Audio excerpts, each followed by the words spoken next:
Alright, so last time, the shit continued to hit the fan, I guess you could say. I mean, I think that's a pretty apt description of everything that's happening within the Empire of Stahlreich. It would probably be a wise idea for me to turn down this football game real fast, but the point is, you sort of, you did manage to have Aruna's party, and that was nice. It was a nice little bit of, you know, a rest from the rather dour circumstances of what's happening. Um, Ito was able to I was able to finally tell Connor that Ito hashed out bumpy stuff in his relationship with Adelindra, the two parting ways amicably. So he can go, he's free to go get married, and she is also free to go get railed by every guy in town. Karakwa had Two things are not mutually exclusive. that is true, but Karakwa was able to talk to Bjorg after showing him where the young girl had died. And Bjorg had noticed his necklace and told him that he'd seen a similar necklace to the wildfire totem. Along the northern coast, there is a clan of druids that bear the symbol of the crashing tide. Fortunately, at one time they were very good allies to the wandering rage mages. However, that clan fractured after the death of the sort of crashing tide, the herald of this clan, and had devolved into infighting between his two children, Lucia and Lyra, both who had laid claim to that title, and neither was willing to give it up. They'd in fact fractured the totem. Still, on a happier note, Reed went on a date with Cora. They sat beneath an aurora and practiced a few sparring moves and enjoyed each other's company as Reed stumbled in at like 4 o'clock in the morning with a dreamy look on his face like, "We danced under the stars." Afterwards, you kind of had the opportunity to try to figure out what you were going to do. You did manage to arrange transport Ertzig through a mage named Delilah, someone who you had initially just run into as a shopkeeper, but had gone close to Aruna, and she was willing to do the job, but she still wanted to make a little bit of coin, so while she was willing to teleport you, at least for the first time, every initial teleport's going to be a cool 100 gold per cast. And that's with the family discount, the friend discount she's giving you. Unfortunately, you can't go in just one teleportation, considering the numbers you have, plus the animals that you were planning to bring with you. So you split up into two. You kind of sent a message ahead to Yonduin, and learned from him that things in the city seemed tense, like on edge. They were basically concentrating military presence, with the Hussars having fallen back to Ertzig and joined the guards, but the actual, like, rank and file public didn't really know anything that was going on. They only knew that something weird was going on, but the specifics were lost to them. There had not been any real communication. And so, whenever, not sure what you're going into, you did manage to procure a missive from Adelindra, basically saying that, hey, these guys are here, working with me, treat them with the same respect, and you would treat any other Hussar, give them the information they have to have, blah blah blah, that kind of thing. And so, the first batch teleported. For this, or the first batch, the batch she can teleport for today, arrived in Ertzig. All save Alec Cool, Aruna, and the Emu, sort of jettisoning forward into the great unknown. Joseph Bright. Did Beer come with us? No. Did we decide if he was coming with us in the second teleportation? You did not. That being said, Bjorg's place is not necessary. He's a wanderer of the coast. He's in a nomadic clan. It's hard for him to say, and it's hard for him to separate from them. Really. Gotcha. And whenever you teleported into Ertzig, you heard the calls for the gates to be sealed and general sort of tension and panic in the air, as you sort of popped into existence in the summoning circle, it's sort of in the heart of Ertzig. And that's sort of that's the situation we find ourselves in. The fun shopping episodes are fucking over, boys. Nothing's ever truly gone. Just to Colin. make sure I didn't forget. Are we still level 9 or 10? Yes. Wait, we're 10? No, I'm sorry. We are level 9. We're level 9. The pop out page on Fort Foundry shows both levels. It's the level you are and the level you're progressing to. Kind of weird. You're level 9. Okay. You have not leveled up again. It's not been that long since you leveled up, really. That's true. Alright. Deep within the heart of Ertzig, the party finds itself in a darkened chamber, faintly surrounded on all sides by glowing runes, sort of large circular inscriptions that glow faint purple.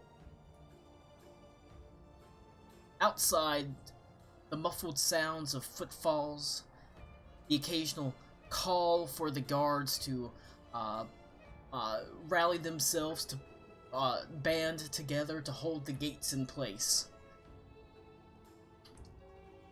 Meanwhile, in Ingress, Aruna and Alec Cool, you sort of stand there staring at the empty spot that the party used to be, with Delilah sort of wagging her finger saying, I hope they got there okay. It would be really awkward if I dropped them into the ocean by accident or something. I probably might be worth the money you're going to end up paying me for this. Well, what shall we do to pass the time, my little chickadees? Smoke? Yeah, I mean... Are you a fan of the tobacco? The sticky icky? The weed? I think there's spirits talking to my ear about smoking. How much time exactly are we talking about waiting? A day? Okay, that's fair. That's kind of par for the course. Yeah, I did get left with sufficient funds. I wasn't sure if you were around to hear us all jabbering on about exactly what's happening, but we need to go pick up our one fellow's retainers at another town and then teleport there. So obviously it's going to be a couple days, and you are welcome to join us, as I'm sure you are. Well, if I'm looking for a going to little be fun and adventure.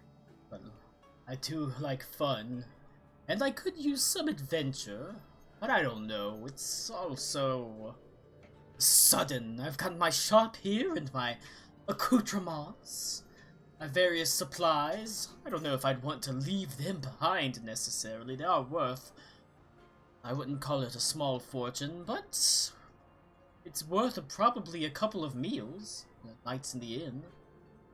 Well, that's fair. So I guess once our business is concluded, I'll come back and visit or something sometime.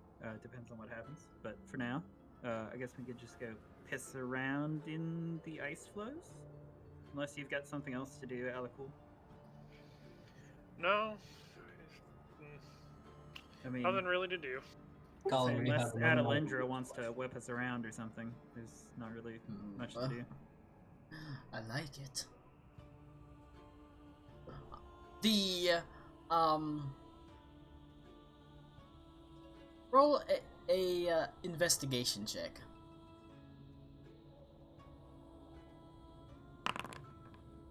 That's a fat 28. God dang.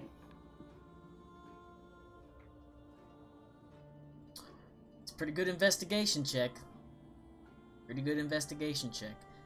You quickly notice, after maybe an hour of sitting in the ice floes, you sort of pop your head out. There's a lot of movement outside. Quite a bit. Hussars, not just one or two, but dozens of them. It looks like most of the Hussars strapping on their wings and hurriedly climbing on their horses. Adelindra sort of strides by the window, a surly, somewhat surly look on her face, her brows furrowed. And she says, "Alright, everyone, we're leaving now! We don't have time to wait!"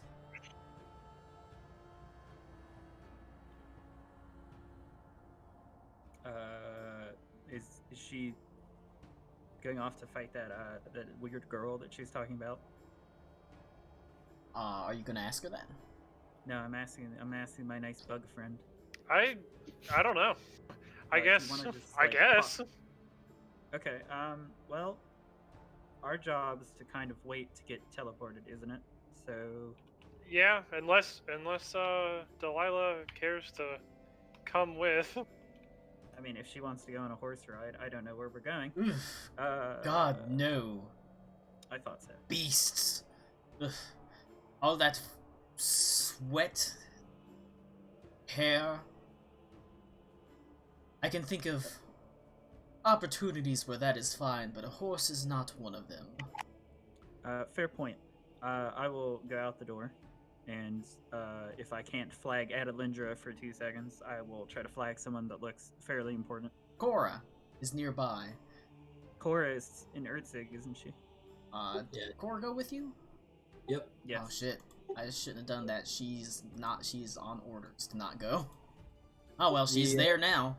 Ito requested her presence so that the letter of marque from Adelindra could be presented by a fellow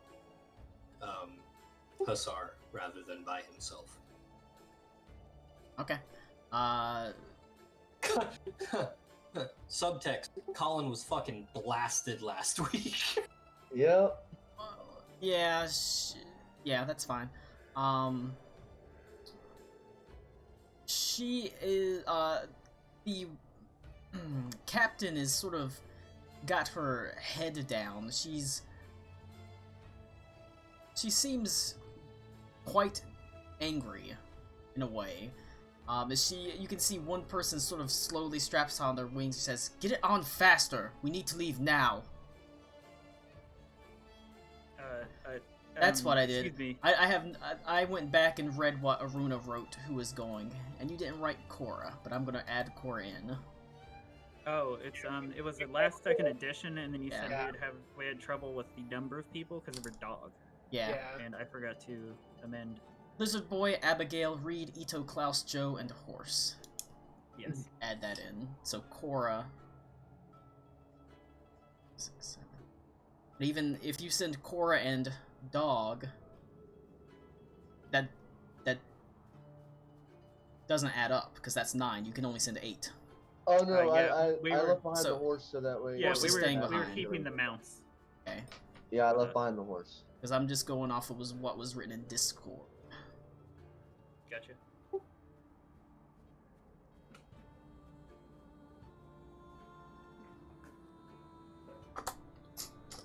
Alright. The captain has her head down and furrowed. The Hussars do not pay you any mind. In fact, they kind of push past you, barely paying attention to you. That is entirely fair. Eventually, I'm not- however, you do sort of catch her eye as she sort of says, "Yes." Not to piss you off any more than you already are. Ito's not here to do that, so someone has to take up the mantle. Is the girl causing trouble again? Are you off to fight? We're hoping to. It seems that the woman and a very reasonable force has surrounded Festenhaven and is laying siege to it. As far as I can tell, a messenger did manage to get out. Okay. That's still a few days away, so I don't have a lot of hope to tell you the truth, but we certainly can't just wait here. Not that it's going to make much of a difference, except I guess what we did with the Redeemer. In a day's time, we're waiting for Delilah to regroup on her strength a little bit, and we were actually off to Festenhaven to attempt to get Ito's retainers, which I don't know how good of an idea that is at this point. I mean, I don't want to just leave them there. So I mean, well, yeah. I mean, we're gonna have to teleport. I don't know what we can do at Alindra, but at least it'll be 2 more people and possibly Delilah. how much make of a bigger ride is difference. it to Festenhaven? At full speed, it's 3 days. Hard ride. Okay. Which So, Adelindra, do you want to? How many? So how many do we have? We have me, my mount, Klaus's mount, Delilah, and Aruna. So that's also, 5. like, not to belittle Klaus's decisions, but when it comes to it, fuck the horse for an able-bodied person. I hate mean, to say it.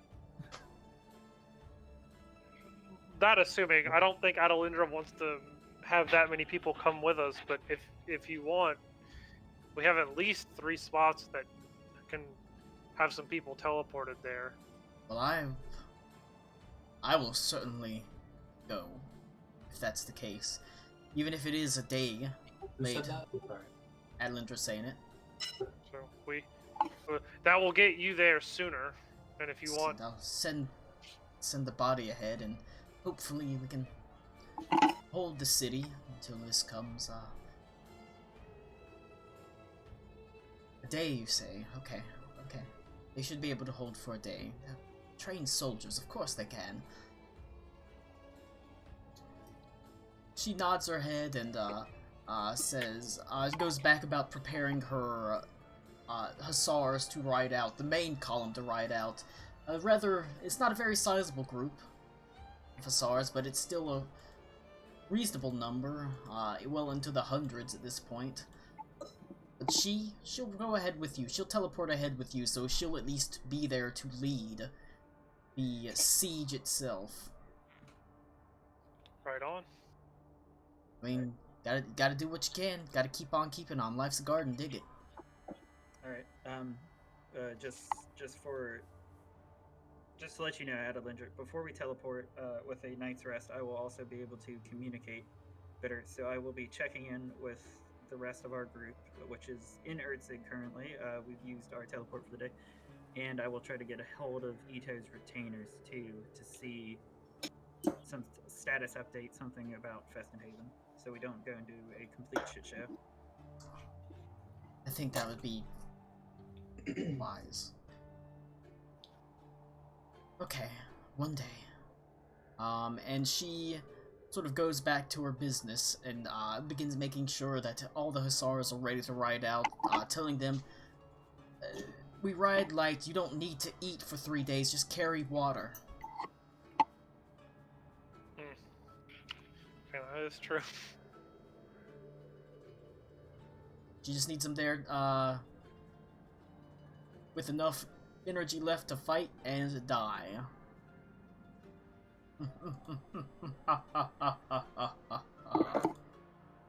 Alright. Back within, Ertzig itself, it's a stark contrast from the frigid cold of Ingress. Now you're surrounded on all sides by heat. It's a bit of a shock to the system at first. You literally are taken aback for a moment, just a moment, before you finally sort of snap out of it. What would you like to do?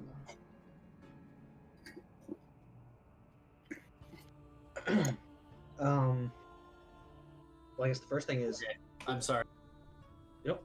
Specifically, Aruna and Alakul are not present. Yes, they are not present. Sorry, go ahead. Well, I guess the first thing is look for someone in charge. I want to know what's going on, and There was a guy that yelled as soon as we showed up, yeah. yeah. Right. A man Guess Reed would like to go up. nearby it's, sort of It's noon, right? uh Like the middle of the day? somewhere in the probably towards morning, noon, somewhere around there.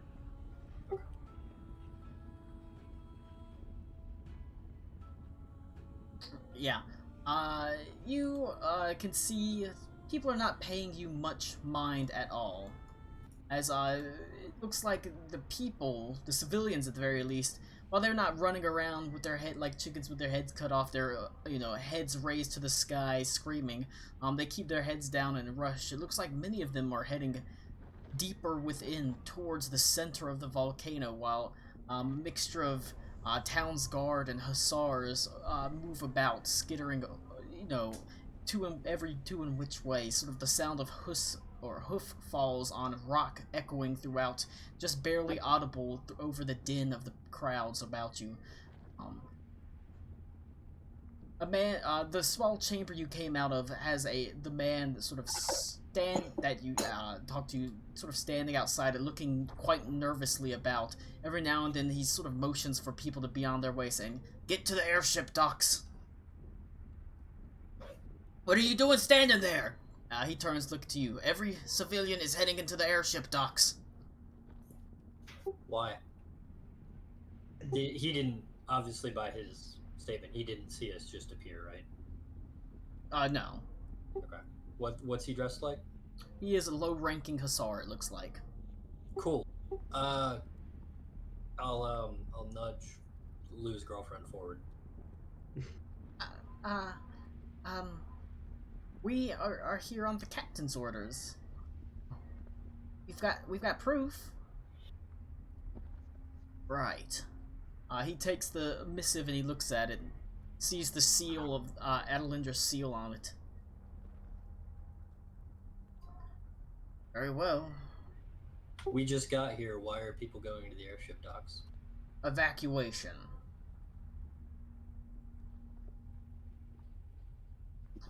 We think maybe 2 days, maybe 3. Well, we see some evacuation. Why are people evacuating? They're getting attacked in 2 days, maybe 3. Oh, I guess you've had your head in the sand. There's an entire host watching upon this city. It was in the snow, actually. From Hieronymus? Hieronymus is... Oh yeah, we're God. like covered in snow, aren't we? Do what? Didn't we we just teleported, so we're like covered in snow and shit. It wasn't snowing when you left, so... Oh, okay.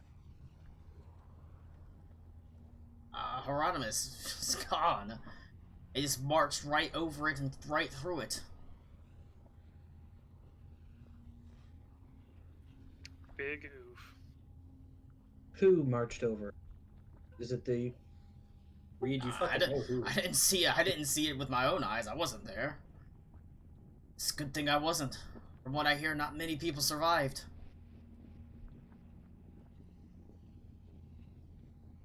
Of course, doesn't look like things are going to be much better here at this point.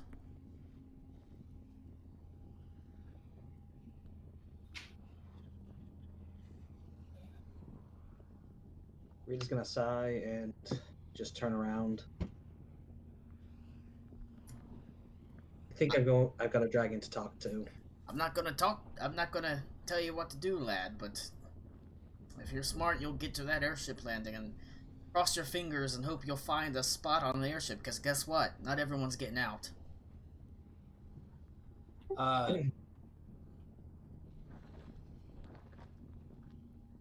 Shit, how many people do we have total in our party? 8. No, like total, everyone, including Cora and all that. Abigail. 12. Is it 12? That sounds right. 12 plus mounts. I want to let this guy know that as part of this writ, we we are expected on those evacuation ships. And I'll show off my. I guess it must be nice to have friends in high places. I'm sure you can tell that to the women and children that are going to get killed. Yeah, that's the plan.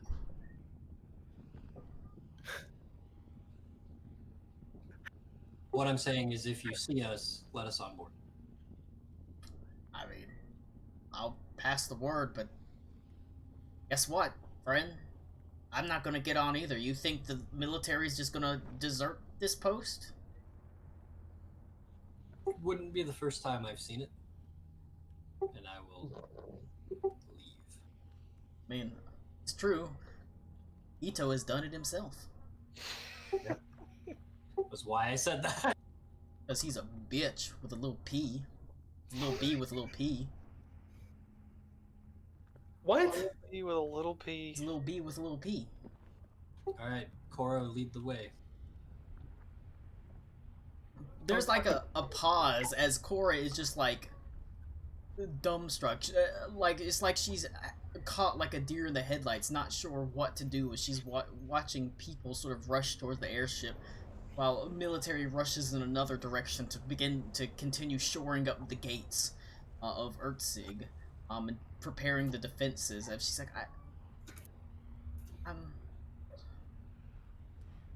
okay, I have to find who's in charge. Soldier, who's in charge here? Well, you're looking for Arvald. As far as I can tell, he's the person that's trying to coordinate things. I'm afraid one of the higher-ranking members ditched out and got out when he had the chance. What a fucking pussy. Can't say that I blame him, but Arvald's where you're gonna want to go. Honestly, he's a good guy. He's probably at the gates trying to help out as best as he can. Maybe the southern gate or the eastern gate. I'm afraid my post is right here, diverting people towards the airship landing. She says, right? Okay, I'm going to head to the southern gate. Yeah, the southern gate. What, are you new at this? Southern gate and the eastern gate. We should check there. She sort of... You can see there's this is almost sort of overwhelming for her. Not just because she's been in battle before, but to see, at this point, thousands of civilians trying to cram together into an airship landing is, you know, like watching people trying to catch the last helicopter out of Vietnam, you know? It's harrowing. It's kind of disturbing. You can see the crush of people and the slowly building panic around them. She turns and she begins walking sort of along a wall. They have very large stone roadways that are sturdily built. They're meant for the transport of ore and things like that, and it has like concentric rings that dive downwards, so she's slowly making her way up a ramp to the south, sort of pushing through people as she says, "Be orderly! Be orderly! You're not gonna get there any faster trampling each other!"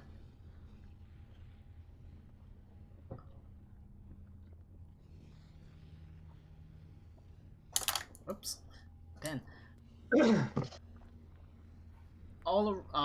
Is there anything in particular you would like to do? I'm gonna go find Yandwin. So you've got, you do have people in town that you do know. There's Yanduin, there's Nipsey Brightbuckle and Karis. There's, all of the, there's, Lysanther? It's in there still. Yeah, and Yondar. Yondar and Lysanther's down here. So there's still quite a few people around. We still have a dead druid to talk to. That's probably gonna have to wait till later. So Ito is, let me get to a new page. You're heading towards Yondwin. Christ, dude. Yeah, let the beer bottle. See, that's why I got the cans this time. Yeah. No beer That's not bottles. any better. All right. So Ito is heading to Yonduin. Yep. Where's everybody else going? Cora is heading towards the south gate. Here, if we're gonna be here for what's probably a few days, 2 to 3 days. I'm gonna go ahead and secure lounging then. Okay. Good All luck right. with that. Basically. Alright, so Karakwa looking for inn. Okay. Anybody else doing anything in particular? Well, I'm as not. I said, I think the most important person to see if I can get any information from, sadly, is Bismarck. Ooh. I'm going to talk to the dragon.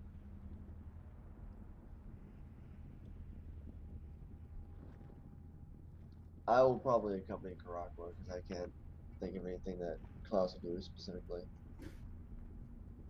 Nice. Alright. I think that is, so we got Ito, Karakwa, Klaus, Reed. I think that's everybody, right? That's here. Cora Okay. needs to go with one of us. Cora's going towards the south gate. She's got to speak with the guy. Somebody probably should go with her. That could be you. I know that sounds like a me thing, but like I said, That was kind of what I was fishing at there, Lou. I think Ito should go with her. I've already. That I'm going to see Bismarck. I can do that.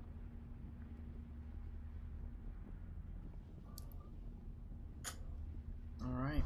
If that's the final, I mean, there's I'll nothing go that with there isn't anything that stops her from going by herself. It's just might not completely know what happens. That's fine. You don't have to know exactly.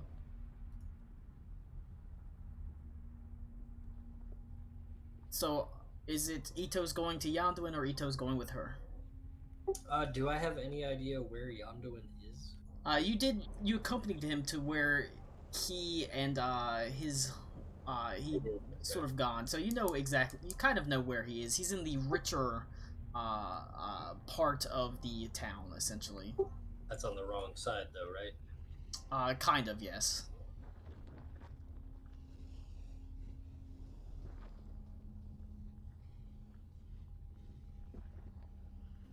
I will. I'll escort her to the south gate before dealing with my stuff. You do know that he's in the richer part of town because the professor he had ended up with and his daughter Janice had been from that part, and you had escorted him that far at the very least. But Okay. all that is it doesn't really matter. We will start with the simplest. Karakwa and Klaus looking for an inn. Kolakwa. Kalakwa. The streets themselves are a nightmare to navigate. Every now, it's almost strange. Every now and then, there'll be these long, sort of empty, sort of moments where you're not surrounded by anyone. You can hear people sort of shuffling towards the airship docks, trying to get there, trying to find their evacuation, but every now and then you're just met by a din of people and moving in a group as you have to sort of try to push through them. You find yourself standing outside an inn that you saw almost, 2 months ago? Last time you saw it, maybe a month and a half or so. Yeah. Somewhere around there. Sounds right. It's been a Yeah, while. sounds right. The Steamworks. It no longer has. You're a little bit. It's a little bit off-putting The last time you came here, there were all sorts of shops. You remember there was like there were vendors selling things like gnomish utility belts. You remember not far down the road is the window that Mayora had her face pressed to as she looked at the steam-powered accounting machine. It seems like a lifetime away at this point. As you walk in, the steamworks is basically empty. All save one sort of sad bartender, who raises his eyebrow as you enter. I think you've wandered into the wrong place. This isn't the airship docks, where everyone's heading. We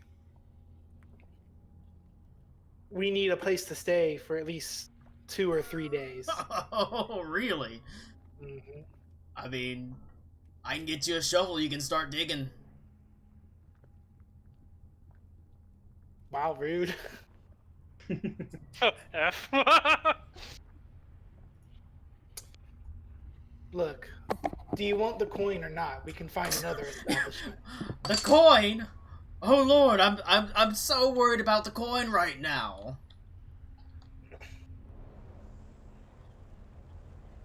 You want to pour one as a toast to the end of the world? Look. You want to stay? We got beds. We got ale. We got some food. To tell you the truth, it doesn't feel like there's much purpose in charging right now. You know what I'm saying? Hell, the owner's already run off. Shit, I'm only here because someone like me is not going to end up on those airships. I think we all know it. He's about a middle-aged man with graying hair.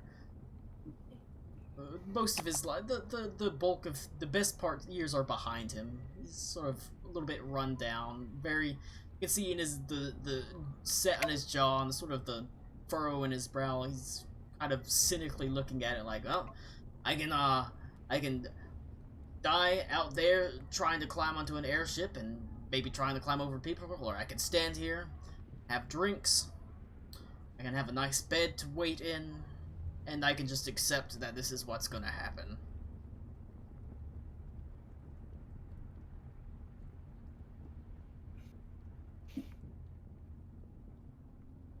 Very well. Yeah. Then... But if you see that asshole Azer Doug, Doug. you fucking tell him that Doug? the Steamworks was run by an Azer named Doug. D-U-G. You'd think that's something we would all remember. I mean, the saunas are still, of course the saunas are still working. The volcano's not gone yet. Help yourselves. There's linens in the top closet.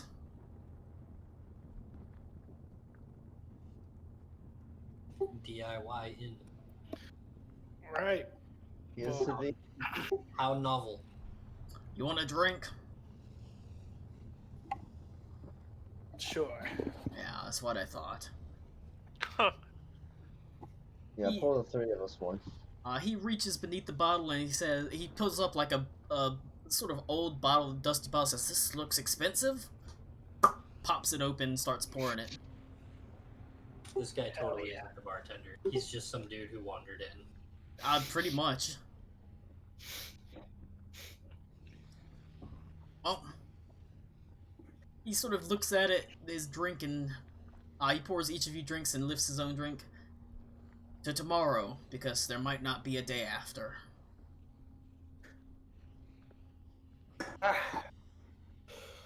It's a good thing, too. That movie sucked. Yeah. That is expensive stuff. Why, you don't like, Jake Gyllenhaal, Emmy Rossum, I like Dennis that movie. Quaid?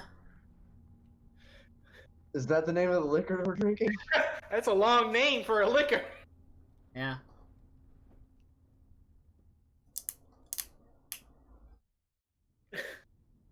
Alright. Meanwhile, Miles away. miles away,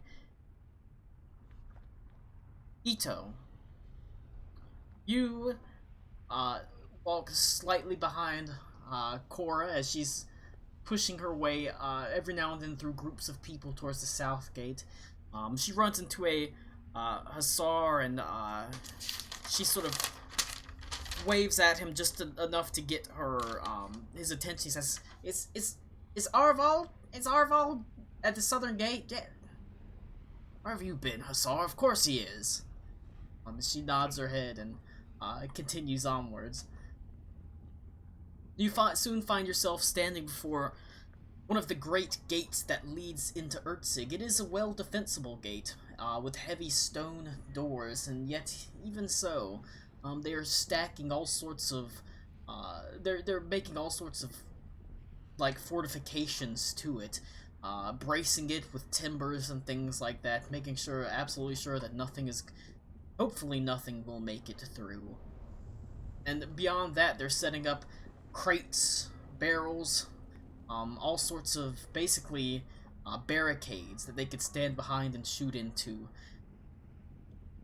In many of the barrels, you can see very large quantities of arrows sticking out, ready to be used in the defense of the town. And at the head of this barricade, you can see what appears to be you suspect he's human, but his skin has the faintest tinge of blue to it, and his ears are slightly pointed. He has almost shockingly white hair and a large mustache that's curled several times over. He wears what appears to be, it's plate mail, but it has this sort of strange coral glow. It almost has like this strange coral glow to it. It's got this faint pink color to it, as he sort of on the breastplate of this plate mail there is an emblazoned symbol of the hussars, but on the pauldrons it looks like there are seashells. It's a weird looking guy. That's Arvald. She moves forward and says,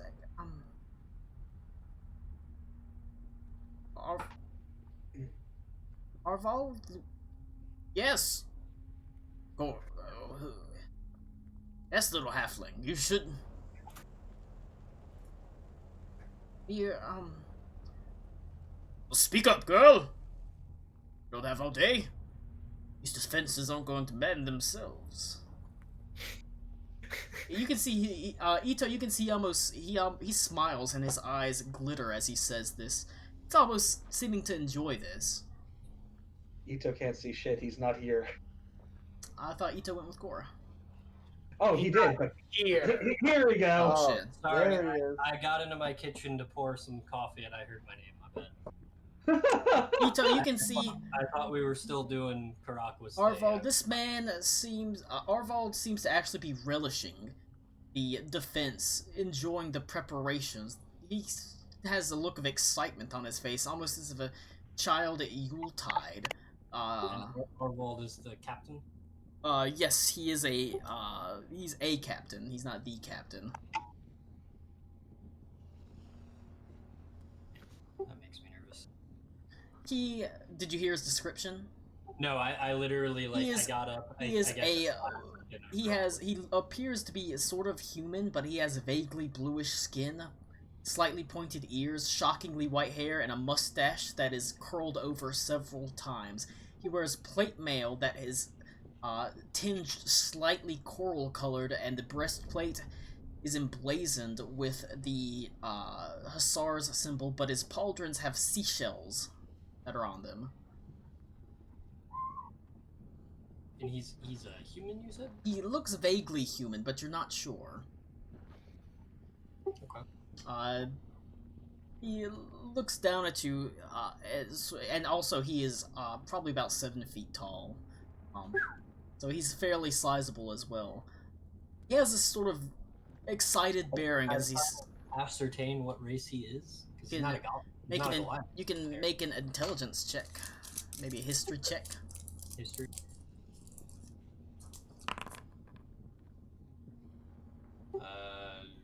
17.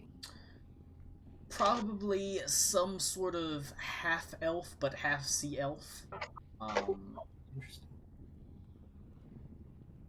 Cora is almost as dwarfed by him. What say, little halfling? Should you be out joining the defenses? We've got work to do. Ito isn't very tall either, so I'd be looking up at this guy. Actually, her business at the moment is escorting me. Who are you? Besides Messenger little. on behalf of Adelindra of the Northern Flaming Hussars. Connor does not recall Adelindra's captain number, but Ito would. Yes. I'm not very familiar with the Hussar. Not talking about a captain, you're talking about the captain. Yes, my wife. she's a good friend. Do you have any proof of that? I've got proof! I've got proof! As she sort of bounces up and down. Being a good friend, I've got scars to prove it. Well, so do I, so... Yes, I have a missive with her seal. Well, I'll hand it over. Hand it over. Cora hands it up to you, and you have to hand it up to him as he looks over it. Can I, while he's looking at that, could I get an impression of if he's taking this even remotely seriously, right from the get-go? Sure, roll an insight check.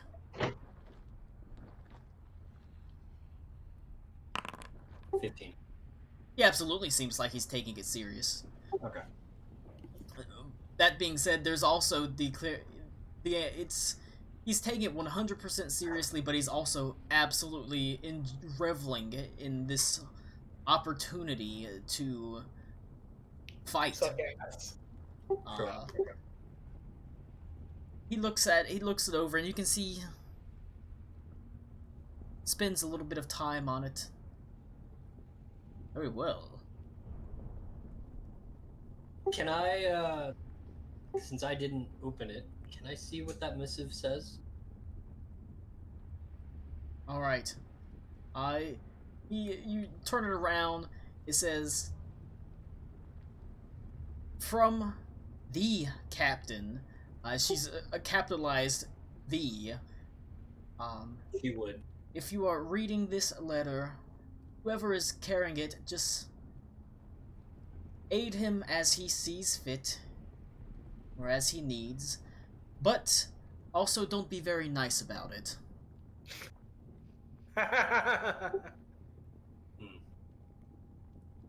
Is that it? Is it literally just those 2 lines? Yeah.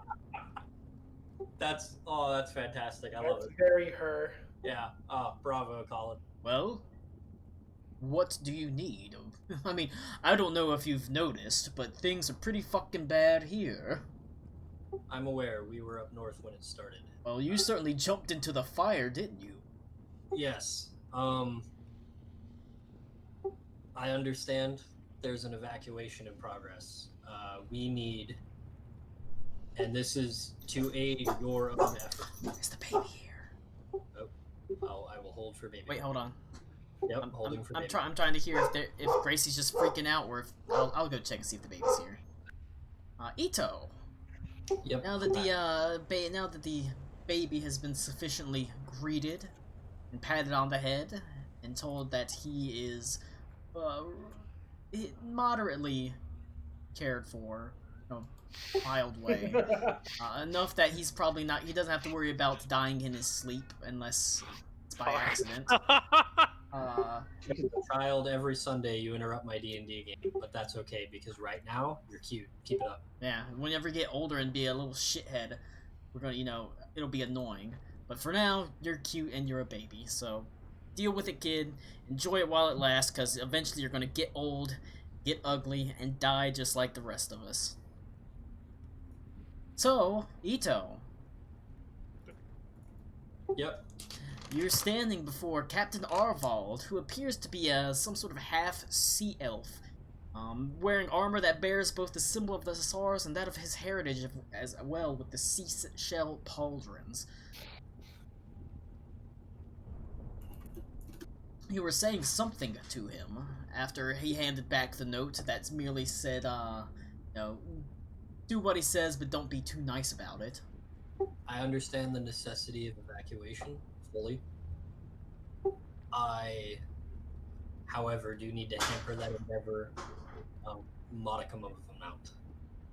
I need an airship, a small one, perhaps capable of carrying, I would say, no more than 20 people.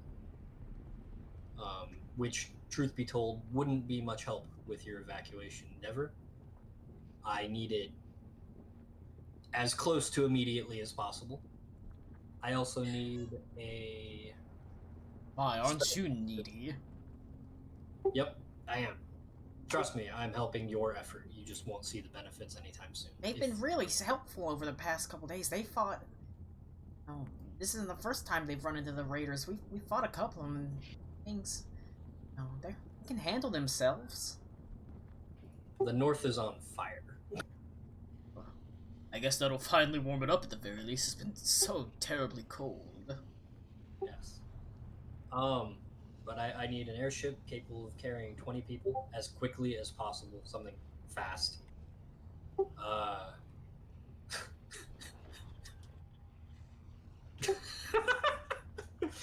Cody wins greatest exit ever. That was great. Something small, something fast, and somebody crazy enough to pilot it. I recall the last time I was in town, Nipsey Brightbuckle was working on something. Do you have any knowledge of her endeavors? I'm afraid I don't. You'll have to go speak at the airship docks for that. We don't... Mostly been focused down here, and there is a very, a man that is sort of organizing that sort of thing. Great fat fellow with a booming voice, but he is, he's the one you're probably going to want to talk with. He's a civilian. Most of the military is down here, but he does seem to have some knowledge. Military. I also need a spellcaster. And somebody decent. Without saying levels, I don't know how to put that into a character's statement. What do you want him to be able to do? I need them to be able to cast Sending and possibly Teleport. Well, Sending can probably be arranged, but Teleport, that's high-level stuff right there. That's... Can't think of anything off the top of my head, or anyone off the top of my head. Know it. This is more of a technological city. You really wanted Prost if you were looking for magic. I'll accept an item that can do it. It would only be a one-time instance. It wouldn't be... Maybe check the library is the best I'm probably able to tell you. Okay. And real quick, this is a Connor question. The Imperial Archives in Festenhaven, correct? The Remember Imperial... you told us that Festenhaven was unique because of the Hussars, but I swear the Archive was also there. The Imperial Archive, like, where all the important stuff is kept? Like, all the important notes are kept? There are archives in Ertzig, and they're quite extensive, but they're not magical archives. Okay. I for some reason I remember Festenhaven having... Festenhaven is just the home of the Hussars. Okay. And yeah, basically that's it. That's what I need right now. I need a small airship capable of carrying 20 people and a spellcaster whose time I will take up a very short amount of. Well, If I need to deal with this individual whose name I don't have yet, I will do so, but I need something from you to carry on with this letter so that my time is not we wasted. will, I'll keep an eye out for, someone that is capable of casting these spells, but, Can't make any guarantees, lad. I understand. But I also understand that if you can help, word will get back to the captain very quickly of your assistance. Right. That's what I'm worried about And right I will, now. and I want to say that in such a way that he knows that if the opposite occurs, the same thing will happen. And I'll roll for that if you want. You can roll an intimidation.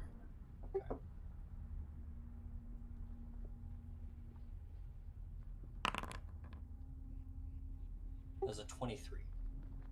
He just sort of raises an eyebrow.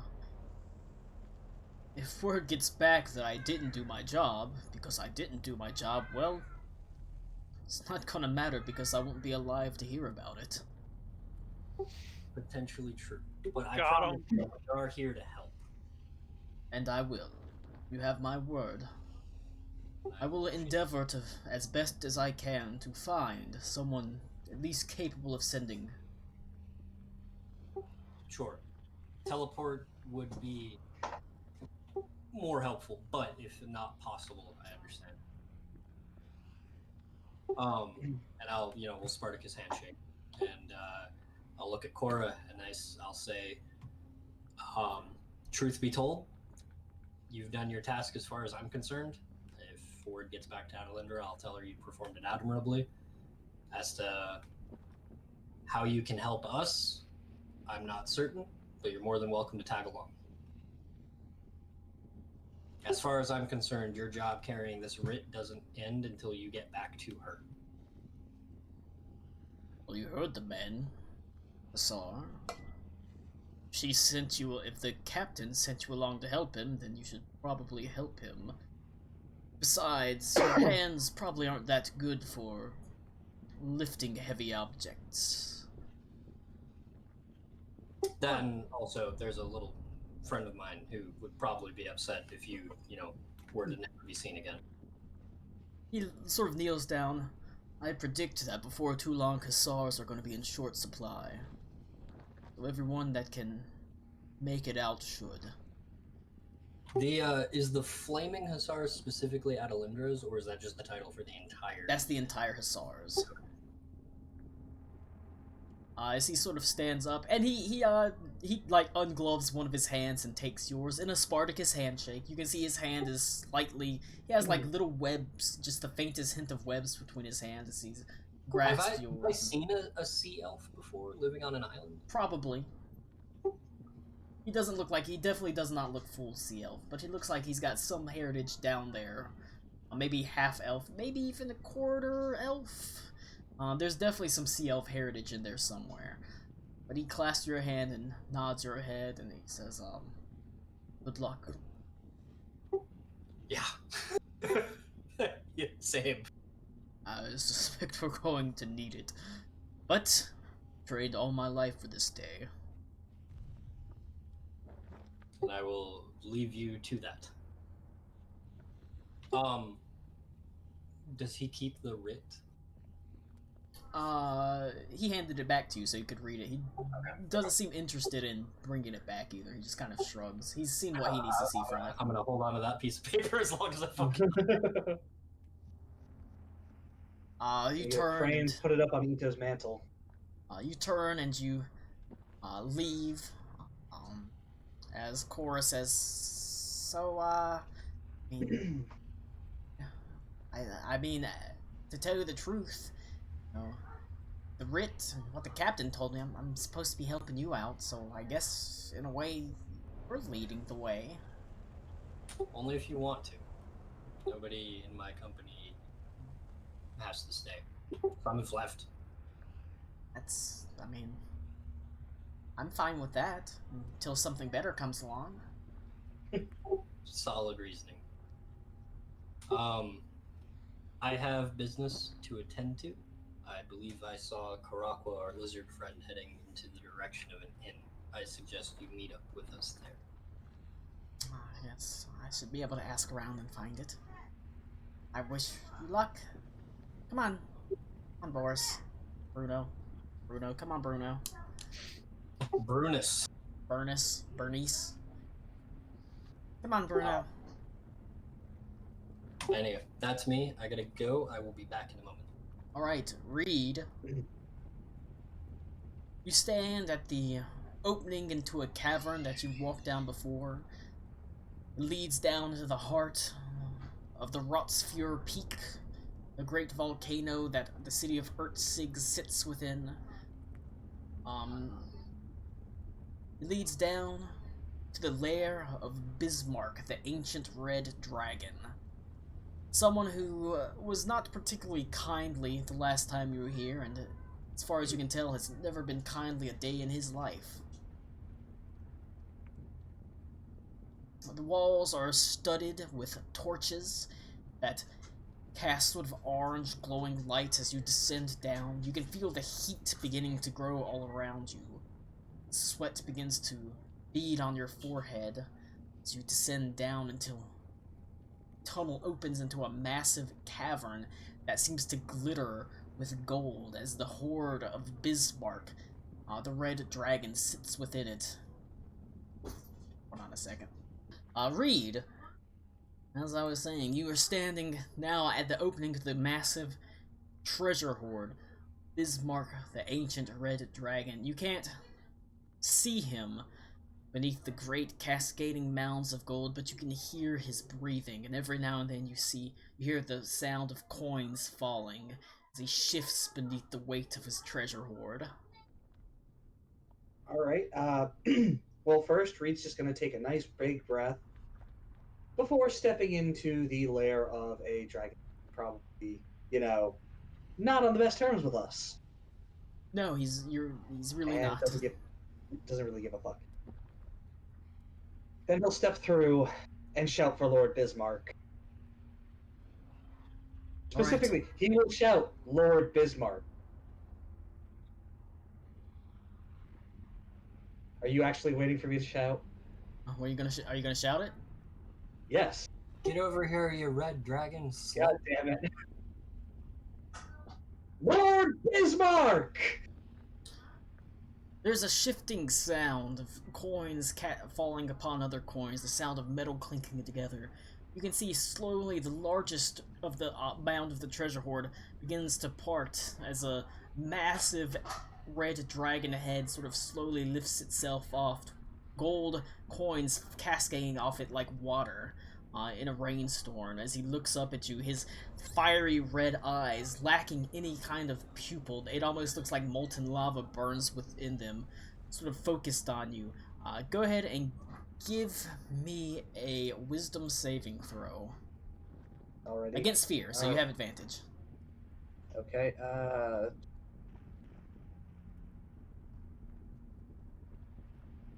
okay, 1 second. I don't actually have D&D Beyond, and I can't look.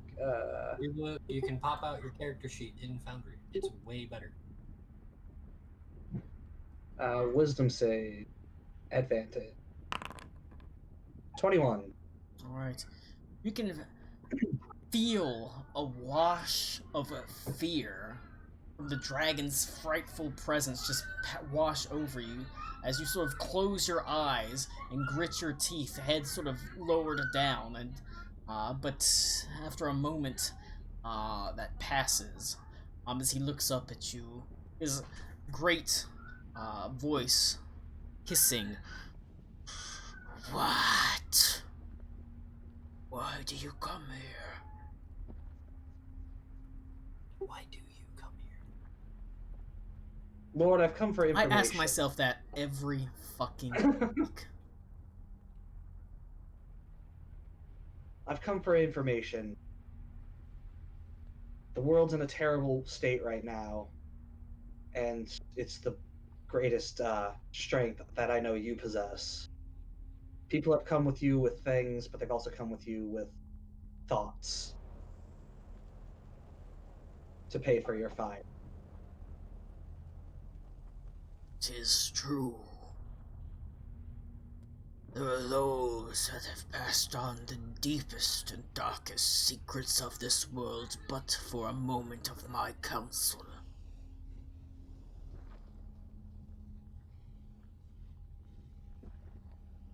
Well, perhaps there is some secrets I have that you'll find enlightening.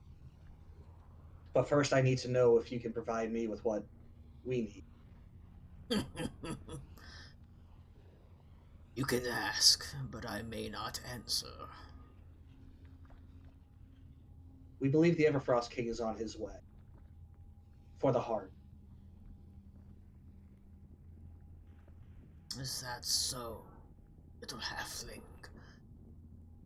And it's not the heart What that he you once know? had, it's the one from your city. Is that so? Interesting thought.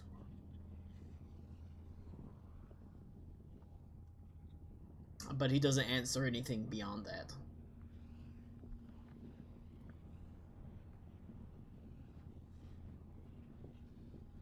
My lord, I understand how powerful you great dragons are.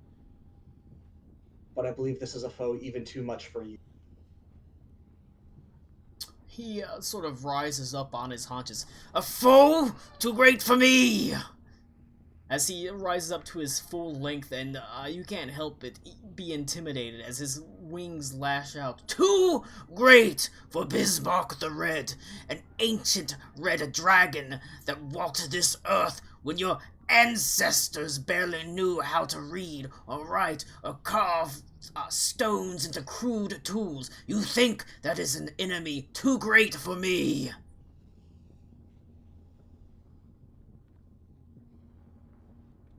Yeah. Does not I seem do to have not taken that lightly. I do not use these words lightly, Lord. I've already seen one friend fall.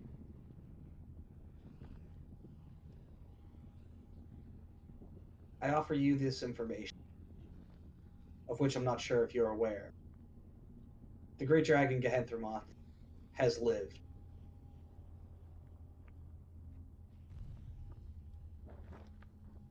Hmm. Friends. My kind has never consorted with his.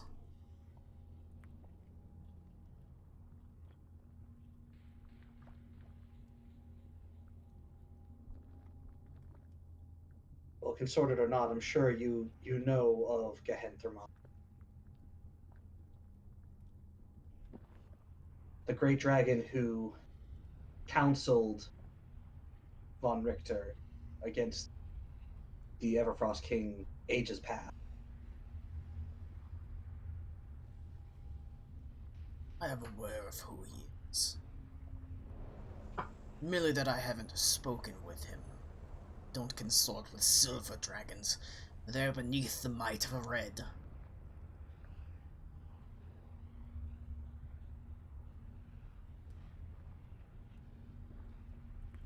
Well, I'm sure even you could still acknowledge what strength they do have. I fear that in this particular case, it was devastating. You can It roll. was practically a flick of her wrist to take him down. You can roll a persuasion check.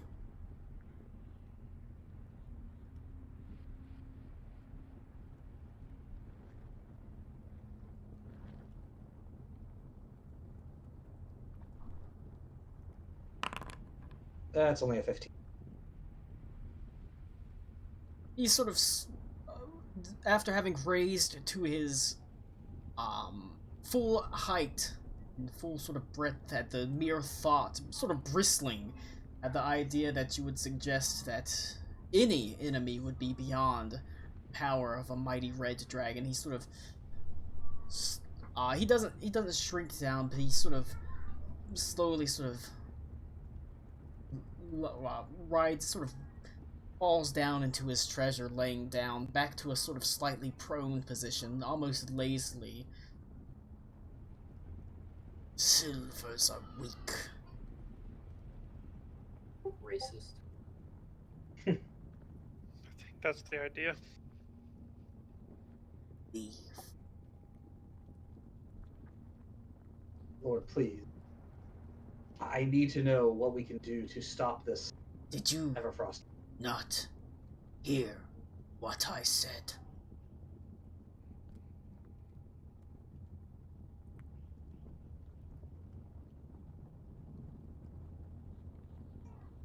What if I give you his dying word, von Richter?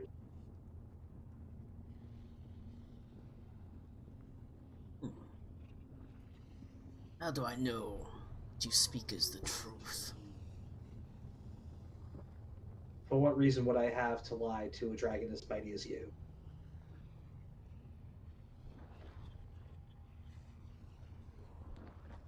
Speak your words.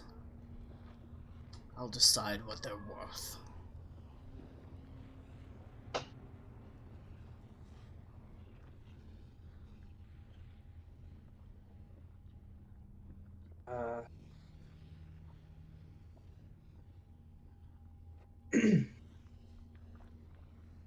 Trying to think about exactly how far down I want to read before I stop. So I'll read to the third line. Shit. It's like candy.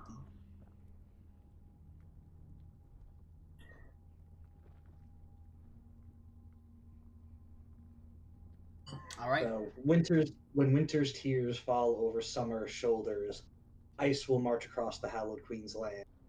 A celestial moon will rise over the broken sun, and an age of darkness will cover the land in a second age of ice. A hallowed king walks before a white tide seeking a missing heart, and all will flee before him in fear. Is that all? There is more, but this is where we are at right now. I believe this to be what is happening to your city. The king has had his soldiers my march. city. I was here before this city was founded. I was here before that. What was it? Hedwig von Richten walked in here. I've been here for thousands of years.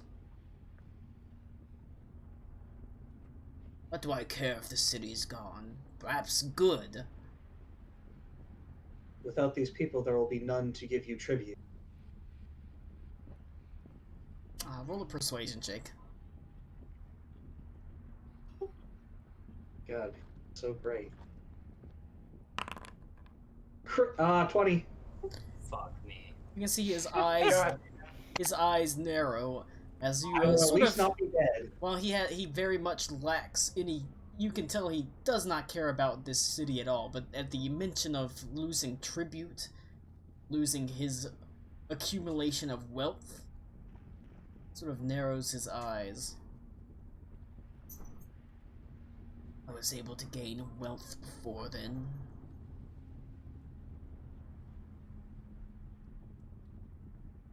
Even so.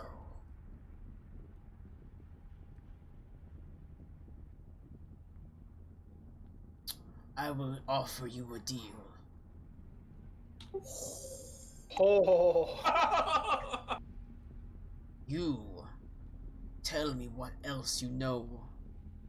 This prophecy. You tell me word for word. I will answer one question for you.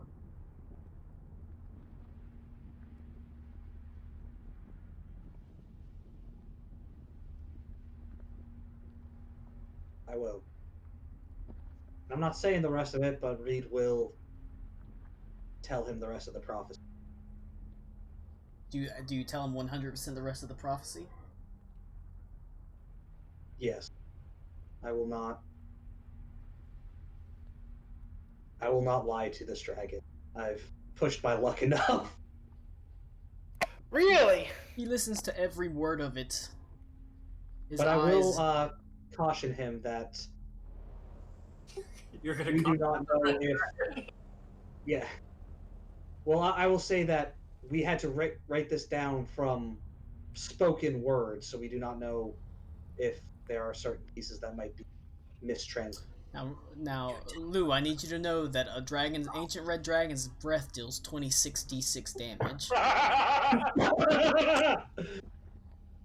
Just so This you're is why I'm being completely honest. Reed, before you left, you took Karakwa's chainmail made from black dragon scales, yes? That has resistance and advantage and all that, right? But He's got evasion. It's fine. he listens to it. You can see every now and then his eyes narrow as he sort of turns his head. The great ancient dragon, red dragon Bismarck,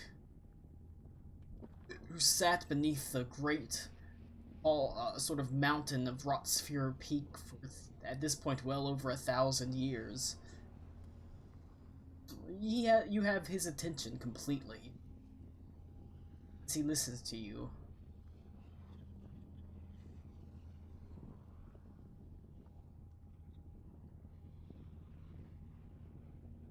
Clever. Clever.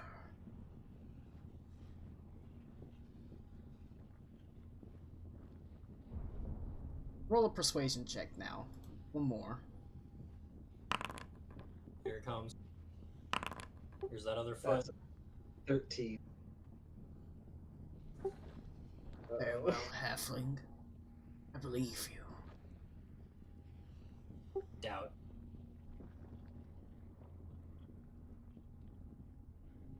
So what's your question?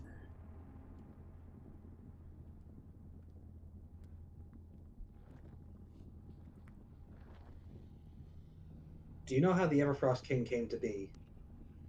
Or how did the Everfrost King come to be?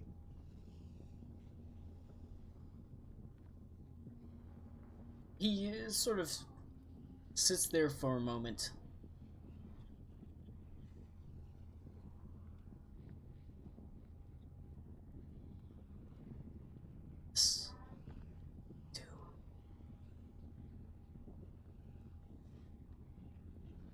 That is the answer to your question. Fuck! As soon as I fucking put it out there, I knew it. Amateur hour. Unless you have something else to trade.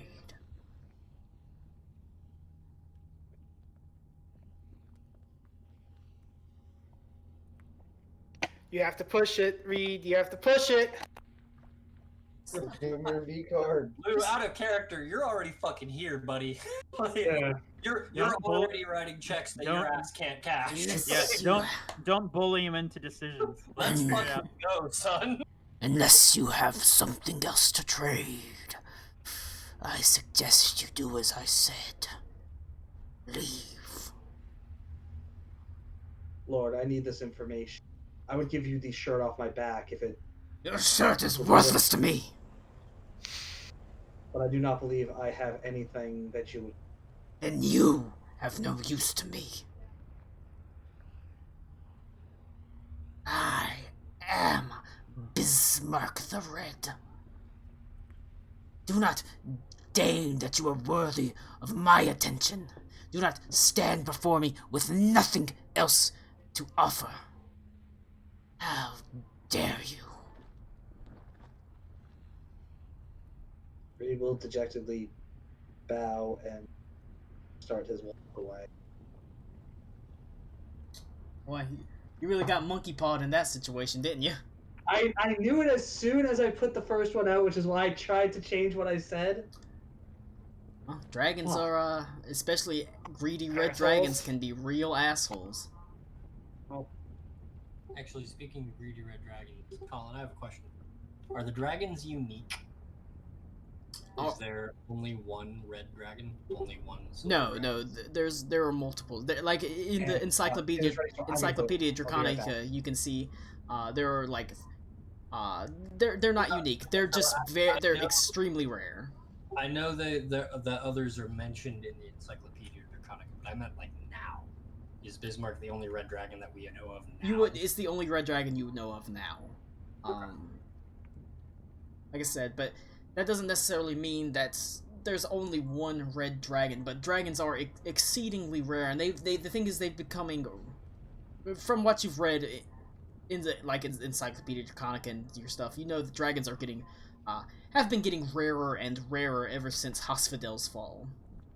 After the initial fall of Hospfidel, dragons were pretty numerous, and ever since then they've just been getting very rare, and now you're down to a handful. And even those dragons, some of them prefer to remain hidden, essentially. Even so, Reed sort of has to leave, it wasn't for nothing. He did get some information, even if it wasn't as much information as he wanted. Bismarck may very well, considering his age, he may very well know more about the King of Black Everfrost, this Heartless King.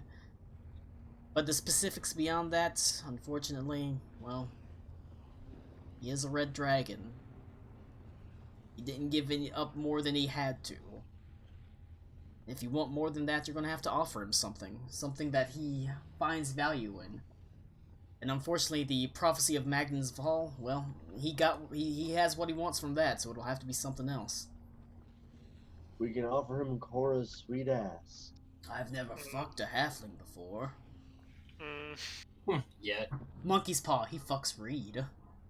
Oh, Oh, spicy. alright. So that is, we're gonna go to Ito and Cora dealing with Yandu, and then we're going to, I separated from Cora. oh, okay, well, okay, Cora's gonna ride, oh yeah, she's going to the Steamworks. We're gonna go to Ito, dealing with Yanduin, and, Mildred and Janice, and then we're going to Alec, Cool, and Aruna to, move forward to the next day. So, Ito, the richer side of town is one you've only been to once. When you escorted like at this point, like maybe a couple months ago, when you escorted Mildred and Yanduin, you were attacked by those street thugs, and you learned back when you learned that Yanduin had it was supposed to be a touching moment. At the very least, Yanduin hadn't dealt with your departure nearly as well as he had initially claimed. He had fallen to drinking and you know, essentially boring himself around. He had met a lovely professor up to the university named Mildred, and gotten her pregnant, and found out that he had a daughter named Janice, and you kind of helped him reconcile that situation, and he ended up forming a family here in Ertzig with his lovely older professor lady and his daughter Janice, who was named after him. Even though it's Yanduin, spelled it's basically Janice, Janice, Janduin. So I like it. but you stand before the gates, once pristine, and sort of while they were closed and locked, now they have heavy iron chains across it, sort of double locks, essentially, making sure people aren't getting in.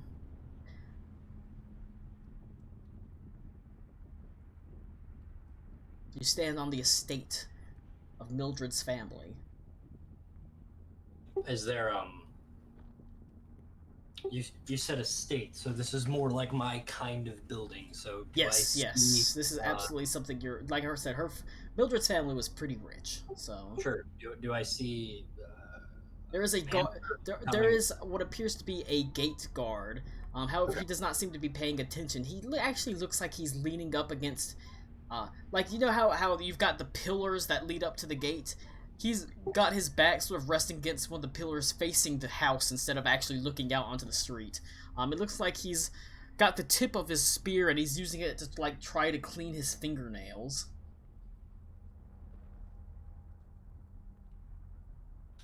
Do I see any, like... Is there a wall sconce next to him? Sure. There are torches, even though within Ertzig, for the most part, there's always this weird sort of ambient light from the lava flows. They do have torches around that they light. But it's daytime, right? There isn't daytime or nighttime in Ertzig. It's inside a mountain. Oh, I didn't realize it was inside. Ertzig is inside. Ertzig is inside the volcano. Okay. I thought it was like inside, like there is a great caldera. It opens up into a caldera above, and that's where the airship docks are. Like, because it's built into, like, there's like a network. It's almost like a spider web of docks that are within the opening to the caldera that leads upwards. But the city of Ertzig is actually inside the volcano itself. Interesting. Okay. I want to use prestidigitation, and I want that wall sconce to light up right in front of him. The spear clatters as he sort of staggers to the ground as he staggers back and says, what? He's a young dwarf, probably. He barely has a beard, little more than peach fuzz. As he sort of. And he quickly reaches down and picks up his spear. Who? He looks at you. Did you do that? I can type it out, but I'll say in Dwarvish, your proprietors probably wouldn't want that known. Wouldn't be good to start your career so young as the guard who got shit canned because he can't even keep watch. Roll an intimidation check. Do it with advantage. Oh no, I'm not trying to intimidate him. I'm just. I mean, you are intimidating him though, as he sort of. 17. Oh, Cody. 17. Of course not. You won't tell them, will you? I'm a friend. You're fine. He looks at you. I need to speak. Are you Lord Sarasinio? Shit, am I that recognizable? No. Master Yonduin told me to keep an eye out for you. He said he was a slightly older chap, a little bit graying, but with a noble bearing. Are you him? Yeah. Oh. Well, he sort of goes and he pulls out a key and opens the gate and says, "You're quite welcome." He said he was expecting you, but he wouldn't tell me why. He said he just had a feeling. He's smarter than I am. Where can I find him? He's in the conservatory. He spends a lot of time there lately playing the musical instruments. I appreciate it. And with things as they are, I can lead you if you want. I can just lock up the gates. No, I feel your position is here. I'll find it. That's probably stupid of me. I'm not supposed to leave the gates. Of course. I can't believe I'm so bad at this. Just everyone has to start somewhere. Just go through the front door. You'll be in the foyer, right? Up the stairs. Take a left into the wing. You'll probably be able to find it from the music. Appreciate it. And I of course. You won't tell him that I. Your secret is safe with me. That's good. But it's only safe if it doesn't come up later. He sort of stands up straight and he clutches a spear. Vigilant is what I will be. There you go. As he takes the chain, or he wraps the chains back around and locks the heavy iron padlock. Can I give him a point of inspiration for bardic inspiration? I mean, you can technically.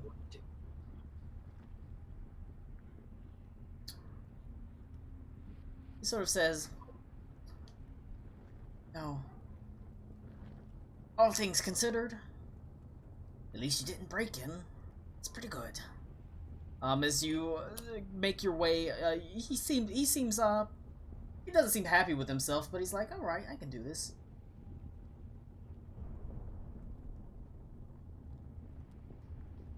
Oh, this Browns game and Kansas City game is really good.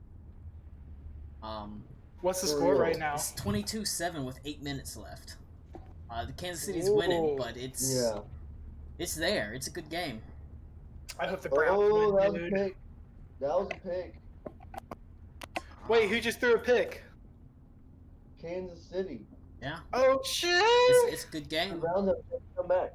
Anyways, you follow his directions, walking through the grounds. The grounds of a volcano estate is not beautifully manicured with all sorts of strange and exotic flora. There are a couple of mushrooms, and there's a fungus that kind of resembles grass that covers the area, but it has this sort of faint bluish tinge that you don't expect. It almost seems to glow slightly as you pass by them, onto the estate.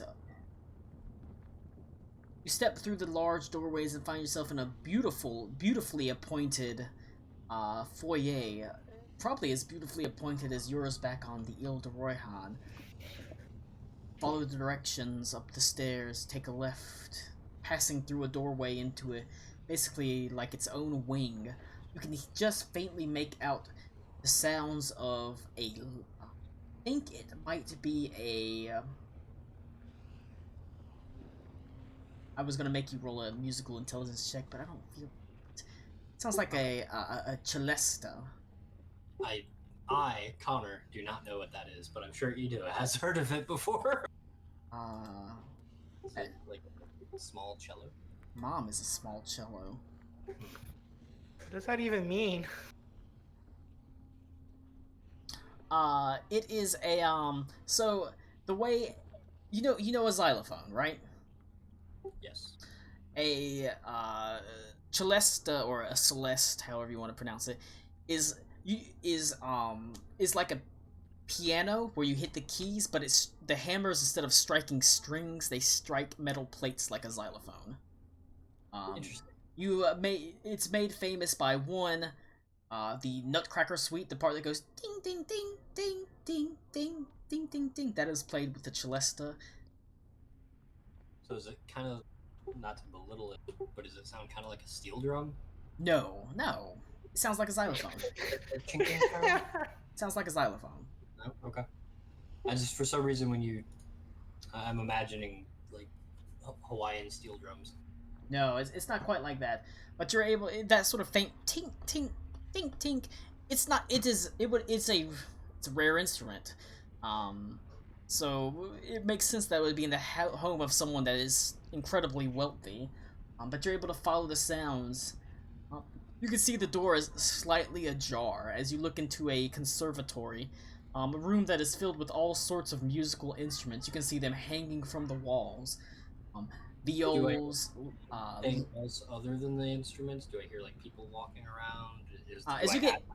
As you get closer, you can hear voices. You hear the sound of Yanduin saying, "Damn good girl." Yep. And you say you learned that all by yourself. That's right, Papa. You can hear Yanduin speaking to his daughter. I will stand outside the door and wait for a moment so that I do not interrupt. Right.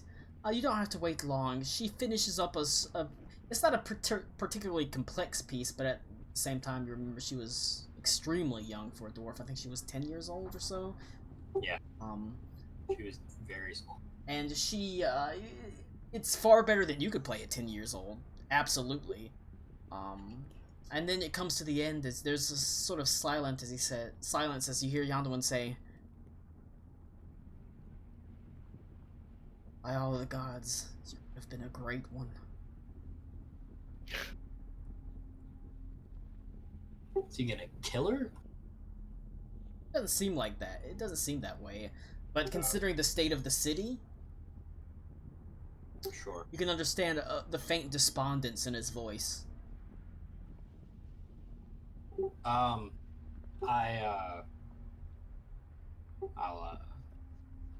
walk in. So as you push the door open, you can see Yanduin turns towards you, and the little girl, "Who's that?" But Yanduin just cracks a big smile, and he walks up to you and says, "Ito, my boy!" As he throws his arms around you, like lifts you up in the air. I do not fight back. I let that happen. "Gods, am I glad to see you." What actually, as a curiosity, what gods do this Yanduin keep? I meant to ask him that last time I was here. Yanduin, it's not that you say, it's not that he's particularly religious, you would say. Not any more than like, anyone else. Okay. But he has always had this weird, Young as a dwarven bard, he's almost kind of cast within two different realms. As despite the fact that dwarves are usually very sturdy and stalwart and pragmatic bards always have something that's always kind of flowery and artistic about them. So he's always kind of had this dual mix between a love of both Moradin and Coralon. Okay, so he keeps the dwarf and elf god. Yes, because Coralon is very much a god that appreciates music and arts. At the same time, Moradin is a very stalwart and loyal and pragmatic god. Okay, cool. Sorry.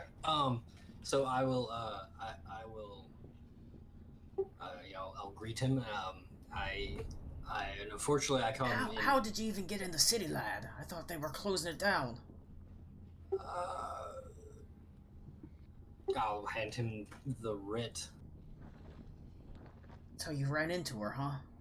Yep, and lived. How's she doing? Better. I mean, you lived, but do you still have all your bits intact? As far as I know, yes. To tell the truth, I'm actually pretty surprised by that. You are not the only one. But she is well. Well, she's well for now. You know, could be dead tomorrow. Things are going south, as I'm sure you're aware. We've heard. The thing is, we've heard from some of our, well, some of Mildred's contacts. Her family's, I guess her money has afforded her a little bit more intelligence. There's a lot of people that don't know what the fuck is going on, Nito. They're just being told, they're just being herded towards the airship docks, and people are being evacuated out. They're sending out airships as full as possible. I don't even know where they're going. I just know they're heading south. I myself, he sort of looks down a little bit.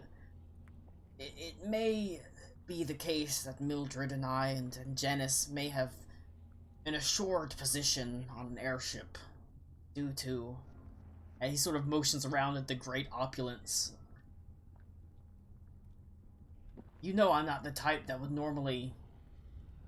Don't apologize for your situation. But it seems Mildred's and my situation has allowed us a certain spot on an airship soon. I'm departing tonight. Tonight? Aye. But you don't know to where. We just know we're heading south. Is it a ship you know? I wish I did. May I ask, how many in your party? So far, it'll be me, Mildred, and Janice, her mother and father. That's it. Okay. Beaver, don't look at me like that.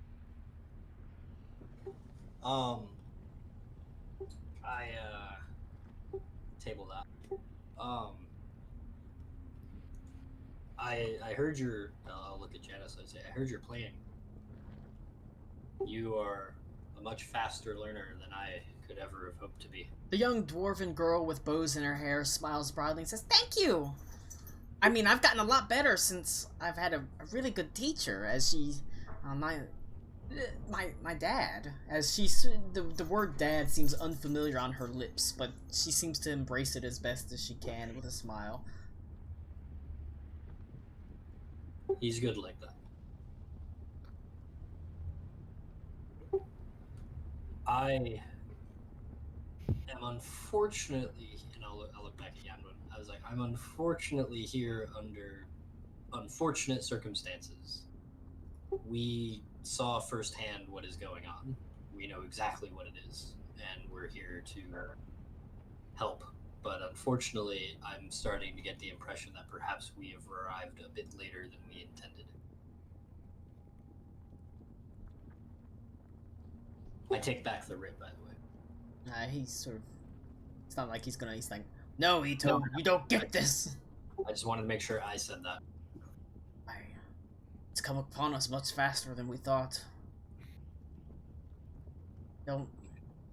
I mean, we just got sources about Hieronymus, to tell you the truth, and now they're already upon us. It's not normal. They don't move like normal. Well, it helps that they don't have to sleep, I'm sure. It'd move a lot farther if you didn't have to sleep. No camps, no camp followers, no gear, no equipment, arms, armor, and men to wield them. That's it. That's all they have. That's all they need. Hey, Ito. Hmm? You know we'd be more than happy to have you on our ship. Leave, right?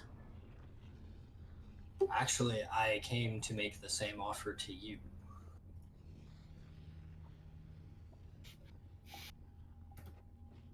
Seems like we're both in pretty fortuitous positions. I guess, That's a word for it. well, we'll do that. Power.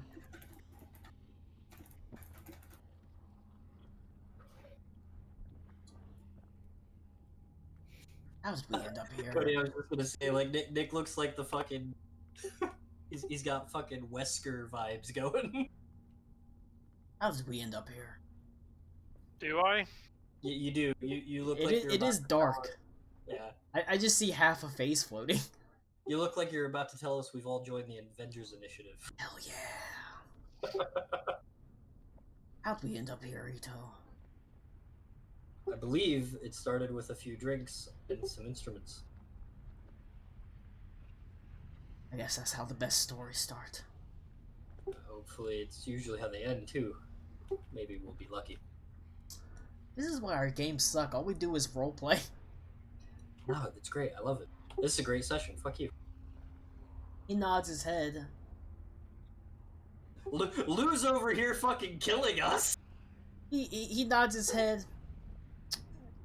Janice, why don't you scoot over? Ito. Lou's role-playing us to death. I was only killing me. I feel like you might be killing everybody. Lou, you may think you're only killing you. but- Ito, why don't you, Janice, scoot over. Why don't you show him that one song from the Ile de Royhan?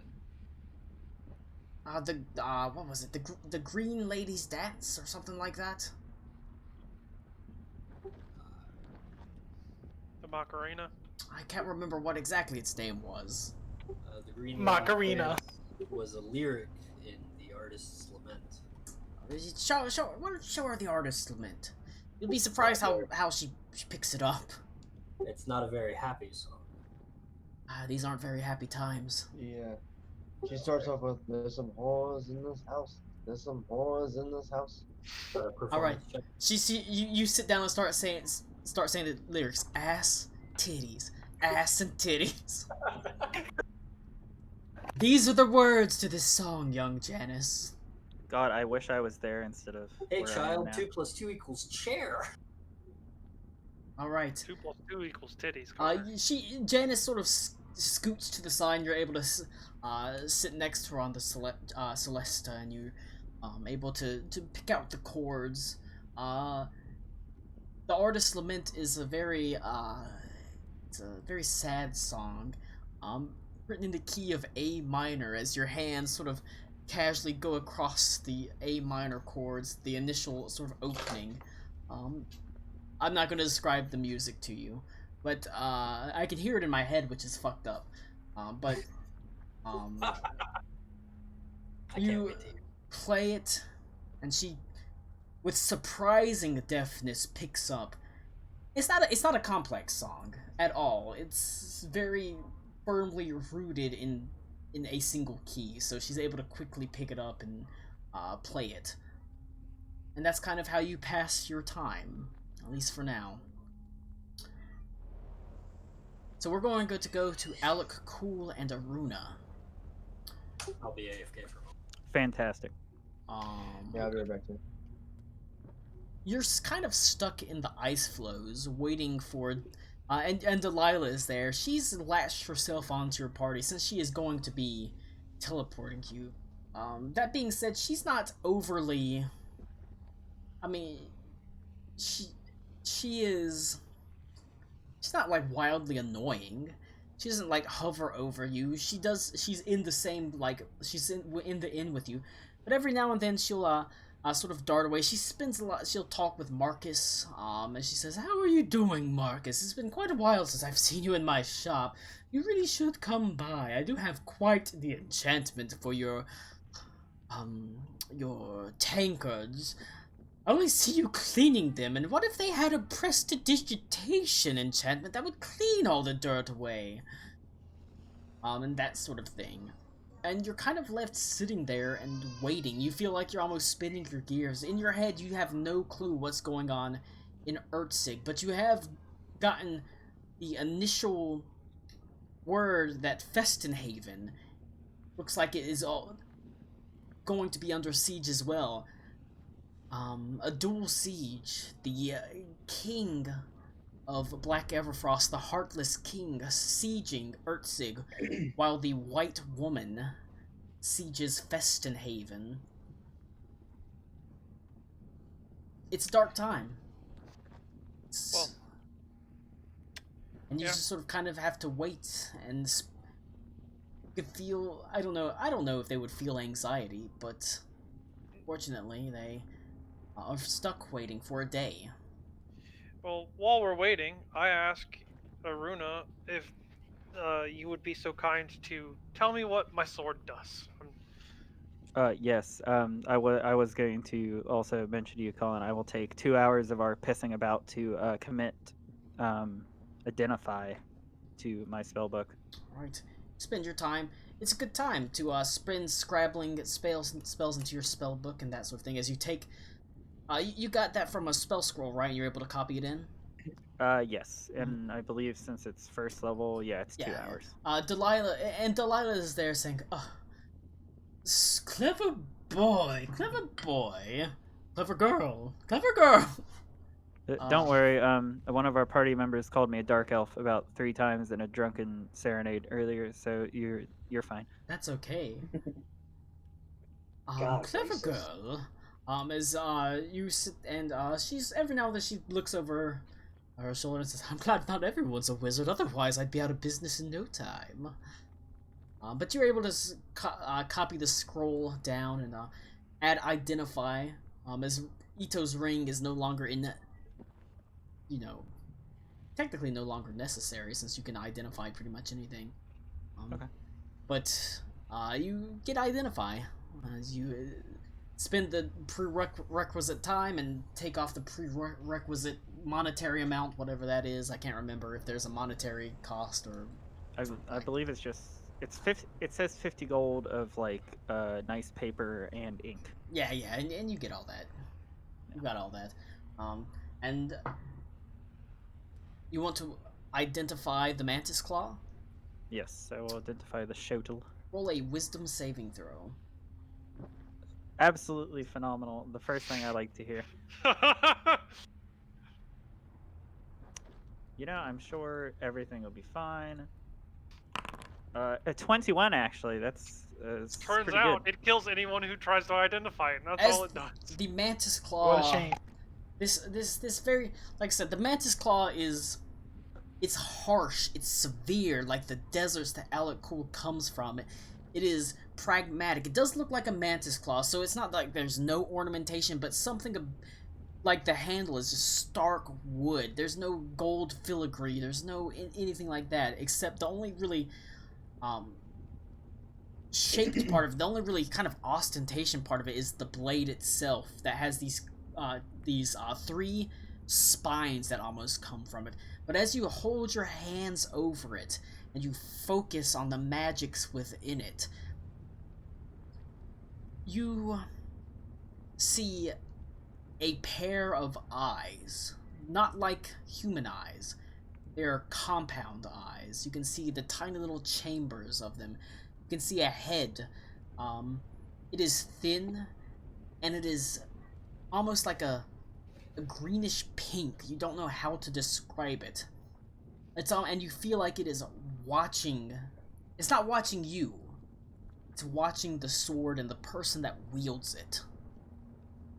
And as you sort of, however, you can almost feel it boring into your mind. There's a question that says, Who are you? And then you sort of snap back. However, are you okay? the sword is identified. A powerful, and you get the feeling that there's a powerful presence upon it. It's more than just the magics that are held within it. There is something powerful that is watching this sword and the person that wields it. Okay. They. I don't know how familiar you are with magic, but you know how people can scry and look from long distances at objects or people? Yeah, vaguely. It's like that when you Uh, try to look at the blade. Um, hmm. and it talked to me briefly. It's okay. Does pink and green and weird creepy eyes mean anything to you? It doesn't mean shit to me, so it's pretty hard to fathom or describe. Does it mean anything to me, Colin? Because I didn't really discern any other features. Roll a religion check. Religion check. Okay. Have you looked at the blade that is the mantis claw? Have I looked at it? Yes. All right. You are now fully aware of what it can do, and it's a powerful sword. Oh no, I have not. I have not actually looked at the. You can look at it now. It has been identified. Well, that's a poopy ass religion check. You're not sure. Well, it's safe to assume But that when you have it on your person that something knows that you have it. That being said, you're not sure, but you know who set you on this task. You know it was when you drank the tea of seeing. You know that it was whenever you came of age and you sort of left your hive. You know that it was the mantis queen that set you on this task, and so this description, maybe? That, Colin, that's a dangerous effect. It is an extremely dangerous effect. Just for giggles, can you post what it does in the chat since I identified it? It is a powerful sword. I will read it because okay. I don't think it's in my Foundry thing. Okay. I have not. I usually only pull stuff over when you level up. That's why I always say try to add stuff in D&D Beyond, and when you level up, I'll pull it over. So, the full text: this weapon is forged in the fires of the Cold Forge with the guidance of the Mantis Queen. Is a thin, curving sword that resembles a mantis claw, strong and severe, like the deserts of the Viking call home. While attuned to this weapon, you gain a +2 bonus to attack rolls and damage rolls made by this weapon.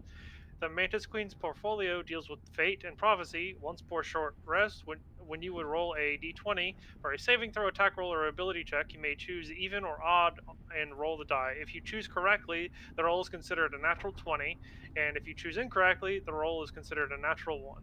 Once per day, you may cast divination spell without expending a spell slot or material components. That's fucking radical. Yeah. The Mantis Queen is a deity that. That is a lot of words. The Mantis Queen is a deity that deals in. It's a lot like the Raven Queen, except it deals so much in prophecy, fate, and that kind of thing, and guidance and divination, and this blade has been, whenever you were in the Cold Forge and you prayed to her, and she answered that prayer, there was some sort of blessing that came across this blade. And also but it's not only a blessing, it's a beacon. It has attracted her attention. And her eyes are on you. Even more so than when she set you upon this quest, when she showed you that great white plain that you didn't even know was ice at the time. You just knew it was strange and it was unusual, and you slowly learned this is an ice sea, and the prophecy of the ice sea led you all the way up north, where you saw a vision from her of the heartless king and his great hordes, and you helped and everything sort of came into motion. It's all compacted into this simple curving sword that you now hold in your hands. Right on. All right. You're welcome. I sit there and stare at it. Time for me to pat myself on the back. Tying all this shit together. Colin, stop giving us hints. This stuff is good. All right. What was that? The Applejack? It's the apple shot. It's not a lot of alcohol by volume, but it tastes fucking fantastic. I love apple flavor. Oh yeah. Unfortunately, in North Carolina, you can't buy like liquor at a gas station because this is where I got it from. Yeah, I got it for free, Well, so At least you can buy liquor on a Delicious Sunday. and great and I cocktail. can't even buy beer on a Sunday in fucking South Carolina because we got backwards ass fucking. all right. But anyways, Anywho, anywho, beyond so you take the time to identify it, and it's a powerful weapon, and know Yep. that it has room. It is a weapon that you whenever you see it, and know that she's watching, you suspect it has room to grow with you as you progress. neato. Unfortunately, the rest of your time is spent sort of anxiously waiting for Delilah to, for the next day for Delilah to recover her spell slots, basically her 7th level spell slot. After the first, and you spend the night in the ice floes, you probably don't get a lot of rest. The Hussars set out just before nightfall. After they've managed to get all of their supplies together, Adelindra remains behind, but she sends the Hussars, the main body, the main column of the Hussars, out at full speed to ride to Feston Haven to hopefully intercept this siege that is preparing to happen. And you know, from what, considering she's heard that the siege is being led by the Lady in White, you don't have a ton of hope. You've seen what this Lady in White can do.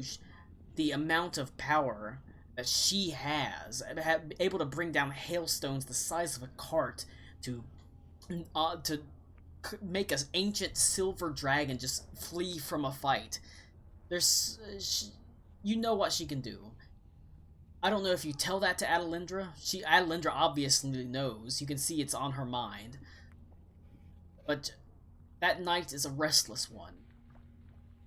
Before the dawn sort of breaks.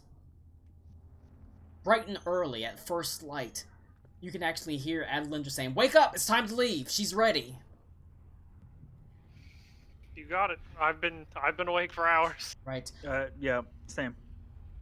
As Delilah sort of says, "Okay, is there anything else you need in town? Because if you have to come back and go forward, it's going to be at least a day." The only thing I'm going to do briefly is I'm going to attempt to use sending to contact the people we sent ahead. All right. And I have it written down, so I'm not a jackass. Who's the most responsible? Oh God, it's not Ito. Sure as shit isn't Reed anymore. God. Okay, since I like Karakwa, we're buddies. Hopefully he's paying attention. He doesn't appear to be. Oh, Karakwa, I'm sending you a call. Feston Haven under siege by Girl in White. Teleporting to Feston Haven with Adelindra. Will attempt to escape with retainers via airship. Will message again soon. Am I allowed to send a message back? Yes, you can send a You have 25 words. word message back. Asking Colin, not in the message. How far is Feston Haven from Ertzig? From Airship wise. Feston Haven from Ertzig airship wise is you got there in about a week and a half by airship. That was with the long ship. The long ship was not a wildly fast ship, however. Yeah. Or the longsword. The longsword was not a wildly fast ship, but it still took you about a week and a half, which is better than the month it would take on foot. Yeah, not to super metagame, but I was just pressing the fact that we were going to try to get the fuck out by any means. I will send back a message then. Let me just think of the words for it then. You can take your time if you want to think about it. I'll go take a Yeah. pee, and you can tell me when you get back. Because I don't want you to feel. Because you've got a moment to think about it. I generally let, if you want to respond, you've got a couple minutes where you have that response. I usually allow that. But I'll go pee, and you can think about it. You can think about it. Well, You can discuss it. You can discuss it with Klaus, because the two of you. Yeah. I mean, technically, you can discuss it with everyone, because at this point, everyone would be at the Steamworks the next day. I wrote my Okay. message down literally while Ida was talking. Just so. think about it. I'll be back. All right. What is your message that you send to who are you sending? To who? He sent it to me, Karakwa, and I'm sending it back to him. All right. Wait. Hold on. Let me get the whole message from Aruna and then you. Oh, okay. What was Aruna's message to him? Oh, Fessenhaven under siege by a woman in white. Okay. Teleporting there with Adelindra. Then going to potentially escape via airship. We'll message soon. Okay. And you get that. And Karakwa, you have a little while to mull it over. After mulling it over, I say, make haste, take a fast ship. We have 1 to 2 days before potential siege here. Civilians are evacuating via airship dock here. You don't include Reed is killing us all? Oh yeah, and then Reed, fuck! And then that's what I ended. That is Flawless. The Reed fuck is non-canon. No, I like to imagine it doesn't quite end at 25 you know words. It's like 25 words in a letter, so I just hear fuck. You know what's crazy? There was a time where I worried that Connor wouldn't or Ito wouldn't run into Adelindra, let alone she ends up being a important character. But I'm glad she did. That was one of my favorite sequences because, like, I always suspected that the leader of the Hussars was going to be Adelindra, but then it finally clicked right as I met her, and I went, "Oh no!" I'm glad it has all worked out. Until the next time Ito gets slapped in the face with something with his story. But the point is, like, you know what you're doing, Colin. it's almost like I've put work into this. But the point is, you send the message, and yeah, even as you send it, Rudy, you know in the back of your mind, the fastest airship in the world is not going to get to Fessenhaven or from Fessenhaven to Ertzig in days. It's never going to happen. You don't have to know a lot about airships to know that that's the case.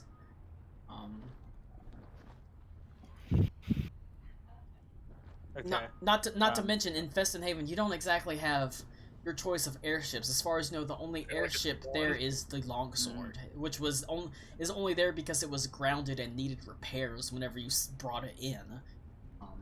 Okay. I will unfortunately have to turn to Adelindra before we teleport.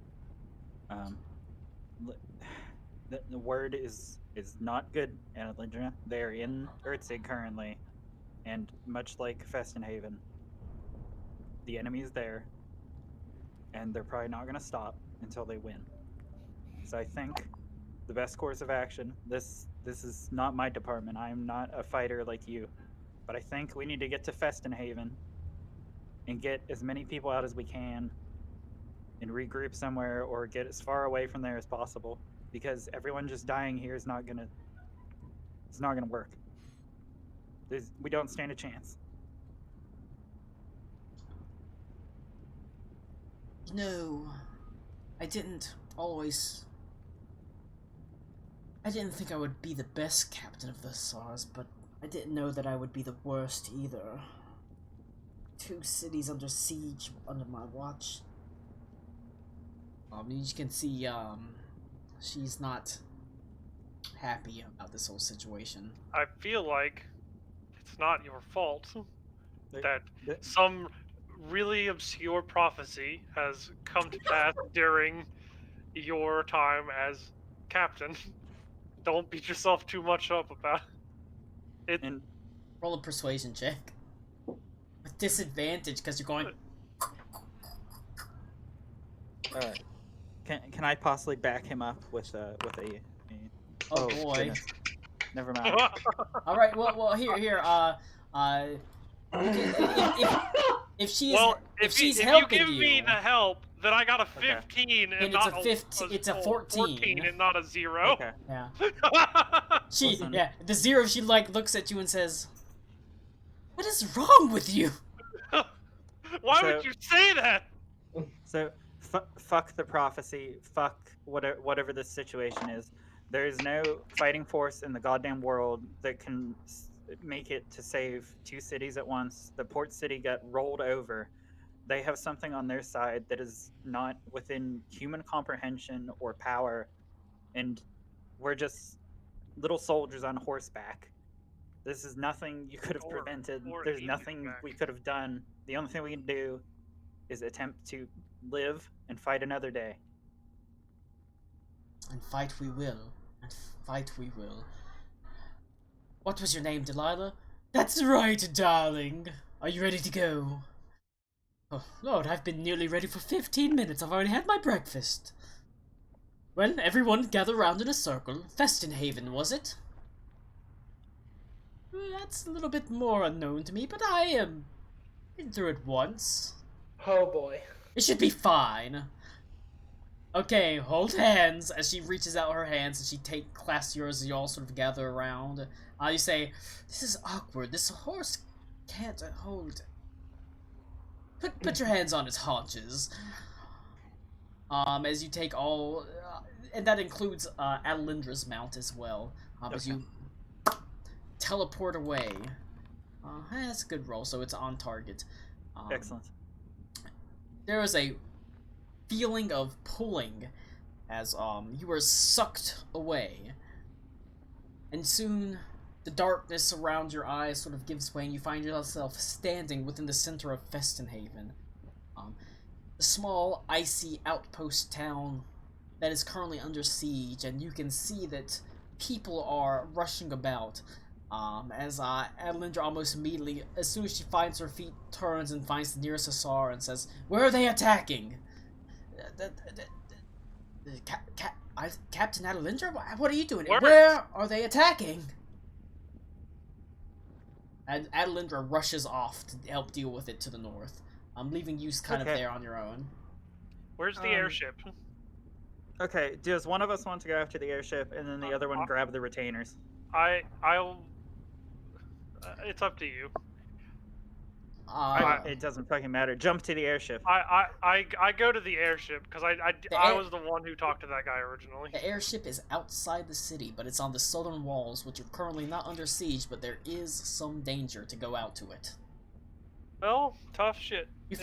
You're able to find after searching around. You asked about the airship. You're able to be led to Dorbear, the Minotaur captain, as he is able to meet you. He's actually near the southern gate with his crew. What's the situation with the airship, Dorbear? He looks at you and he's a little bit confused at first. Where'd you come? It doesn't matter. Long story. Tell you on the way. Airship, we were hoping to leave pretty quickly, but we got most of the repairs done, and then all these things started happening. Terrible snowstorm, and we were able to sort of get the balloon up, and we drifted it as close to the walls as possible, and we were actually doing repairs on it. There's not a lot of repairs that need to be done. We need to it seems like some of the lines from the balloon to the gondola have been severed. We've got to reattach them. The rudder needs to be fixed. It's not a lot of hard work, but we've barely been able to get out the city, all things considered. The hussars have been keeping us inside. Well,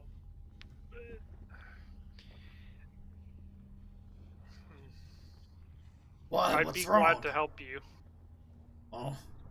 Because we need to have the airship ready to go sooner than later. Well, we've got the supplies and we've got the knowledge. If you can just get us out there. Let me find out Alindra and see if there's something we can do, and I go find her. Dun-dun-dun, dun-dun-dun, dun-dun-dun. Yep. You just got the next quest Alright. from the NPC. So it's celebratory music. There we go. It's true. Reed You is are able Bentley's to fan. you head back. The Festenhaven's not a big town. It's not a big outpost. It's got some shops, but it's in the grand scheme of things, it's not a ton of people. It's not huge, and it's pretty easy to find her considering everyone seems to be concentrated on the north walls. And as you approach, Alec Cool, you can see there are lines of what appears to be men, both young and old, that are being armed with swords and helmets. They don't look like soldiers. They're civilians, standing in line that are being armed in the defense of Festenhaven, to back up the hussars who are too few in number. As you emerge on the ramparts next to Adlindra and see the Horde Krieg channel is just awash in glittering black armor. Maybe 2,000 to 3,000 Raiders of Black Everfrost.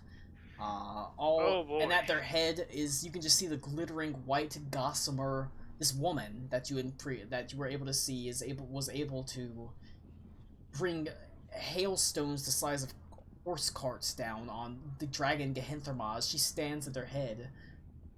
They stand out on the Horde Krieg channel. They're probably a few miles away. Even so, the implication is clear. Their strength gathering, ready to strike at Festenhaven. The outpost of the Hussars, the enemies of the lands of Black Everfrost and the Raiders of Black Everfrost. Ancestral enemies, really. As Adeline just kind of looks out at it, grim-faced. We don't have enough people. I didn't think you would.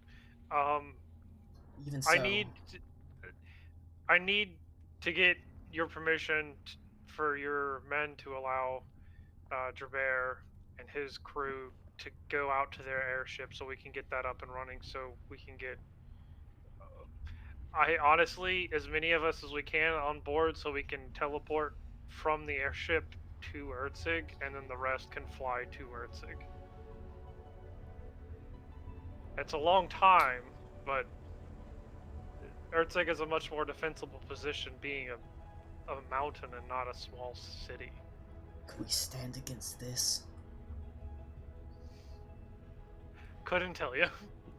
But I'd like us to be in a more secure place with all of our allies at hand than out here trying to wait it out. There's women in this city. Civilians. We need to get them out. We have a day before we can teleport, so even if we get the airship repaired and the people that are teleporting hold out here, and let the airship get the women and children out of the way. Right. You can see Adelindra is like shocked by what she's seeing. Just this huge swath of army before her, miles out. This great sort of dark blight across an otherwise pristine white channel. The only thing more white than the ice, the woman in white, when her gossamer robes that almost seem to glow. They're not advancing, but they're standing there, gathering strength, and it's an intimidating sight. It's much like, it's very similar to the sight you saw in your vision. It's this huge army for you. And so... Oh boy. She nods her head and says, I think, be careful. There's been talk of raiders and people striking, but the airship's not too far outside the city. You should be fine.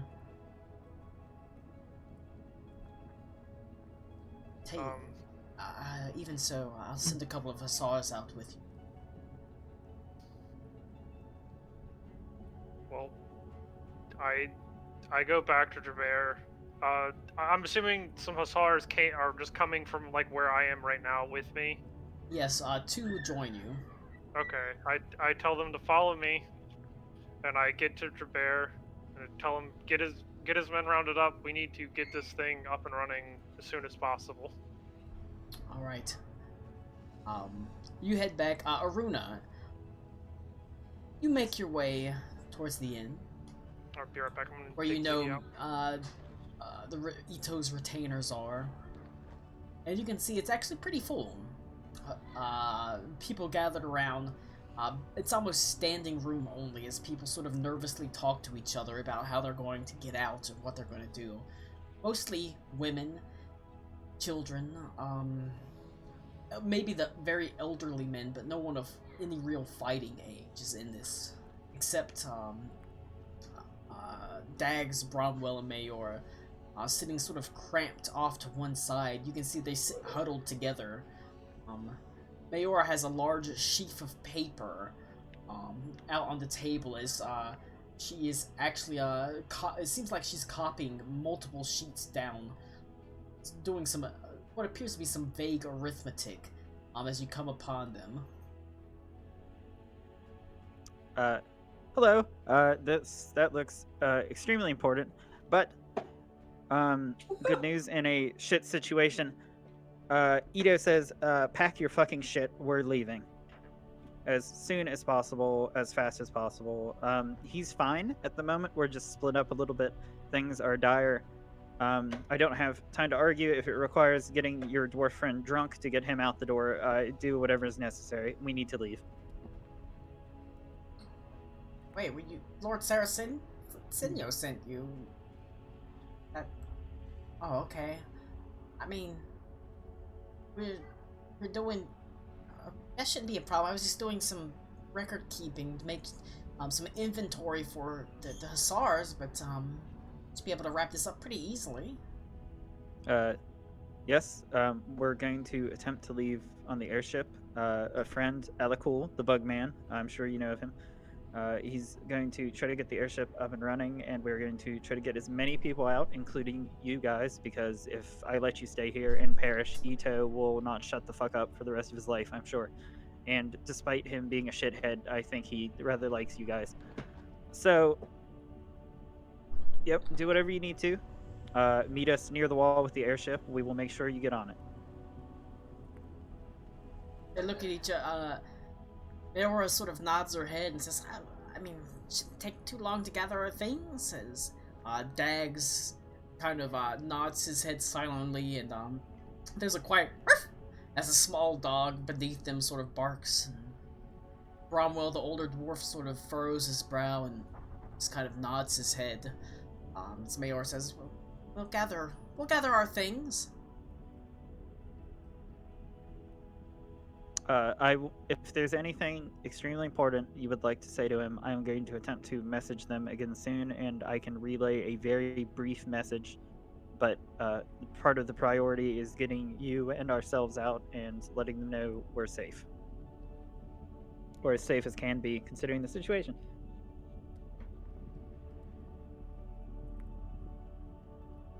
Back. Alright. They sort of nod their heads and go about their business to gather their things. Okay. 5-minute break real fast. Yeah. Sure. Okay. Alright. Alright. I think after our brief 5-minute break, I believe we are all back. You are able to begin, Alakul, you're able to procure enough help from not just the 2 hussars that join you, but from Durbear and his crew.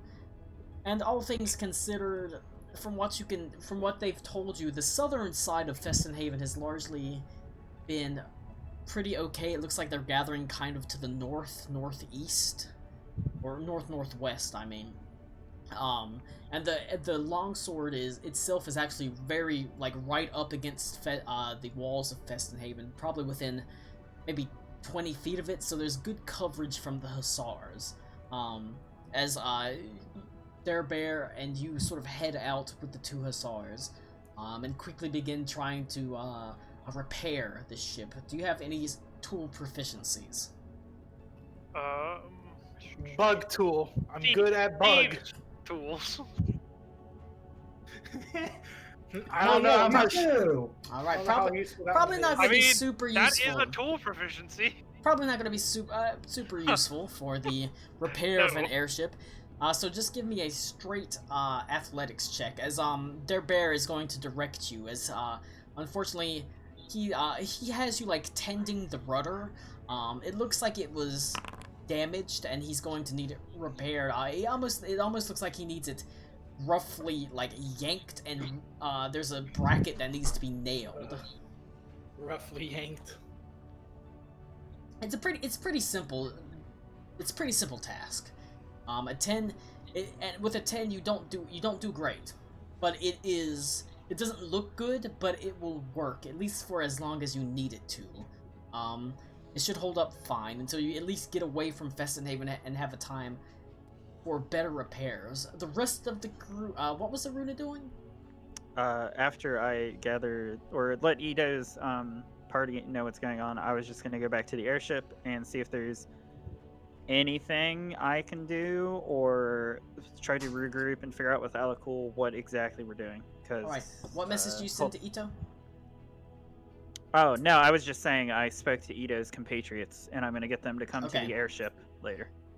They'll join you later.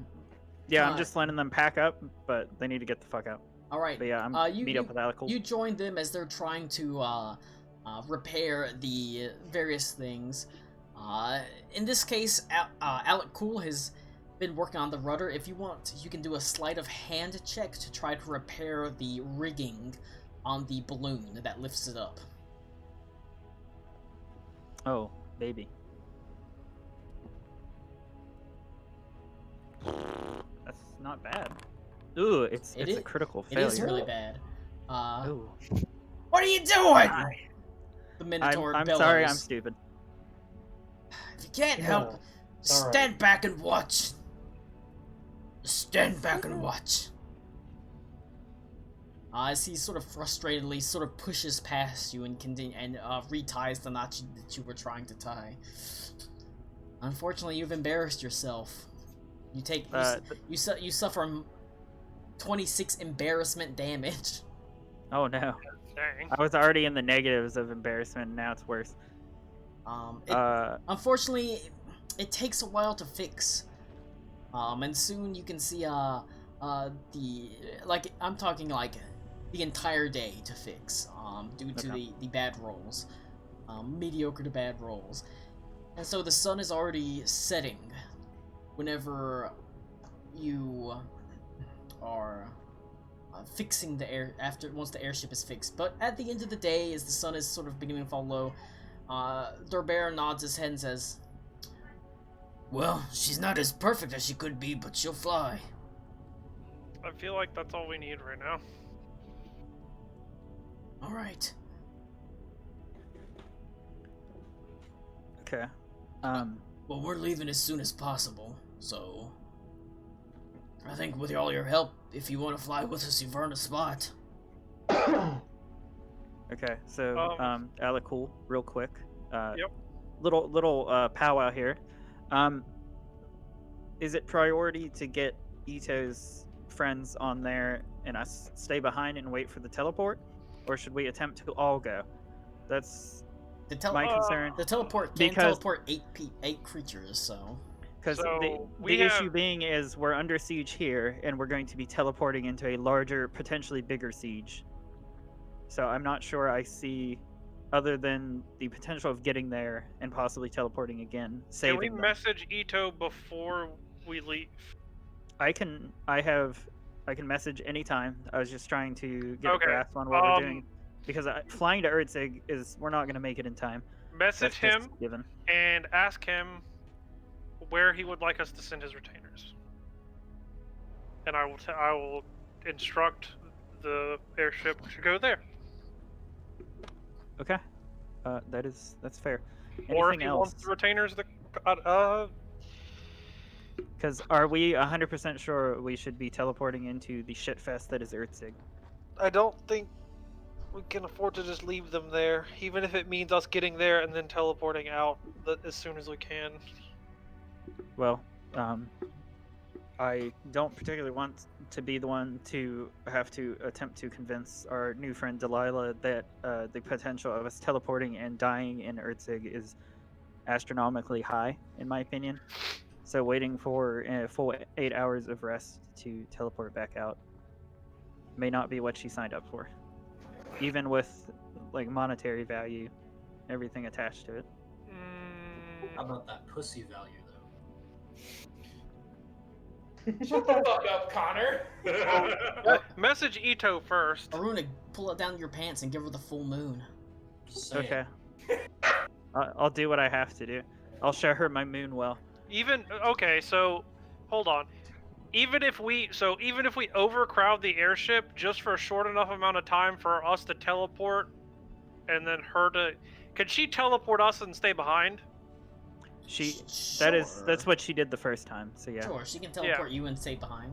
So there's a distinct difference from my understanding. If we had another circle to get to, and she got us there via teleport, if she knows of another circle somewhere, and we could get to the circle, we could use a different type of teleportation with the fixed circle and get there, as opposed to just her being anywhere. If that makes sense. well, they do have a circle in Erzig. So, if we need to convince her, that's always a good convincing tool. Is we would immediately be gathering everyone at the circle and trying to get as many people out as possible. But I don't know how many. Actually, I do know how many creatures because I have the spell. Give me 1 second.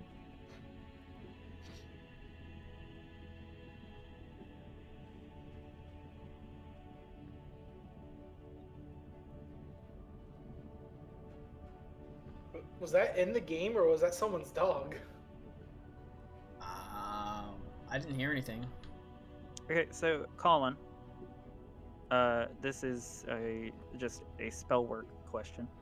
So it says, any creature that enters the portal instantly appears at the other portal. So teleportation circle, potentially as many people as we can jam into the room, correct? Because it does not, on Foundry at least, tell me that there's a number of people. Wait, what did you say? Okay, say we were to teleport to Erzig, and I do possess teleportation, or if Delilah has teleportation circle, right? She it's has a different she spell. has teleport. So she does not have teleportation. She does not circle. have teleportation circle. She has teleport.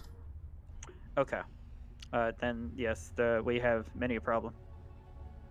Because I do not know another circle to teleport us to, so we would be dependent on Delilah teleporting us again. But I think right now, I agree. Airship out of here with as many people as we can.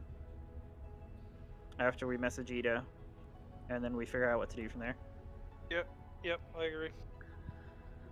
Okay, so just ask Ito where he wants his retainer sent for safety's sake, because Erzig is not an option, Festenhaven's not an option, etc.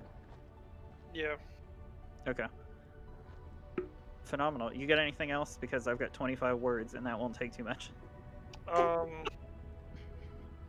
What do you mean, read fuck?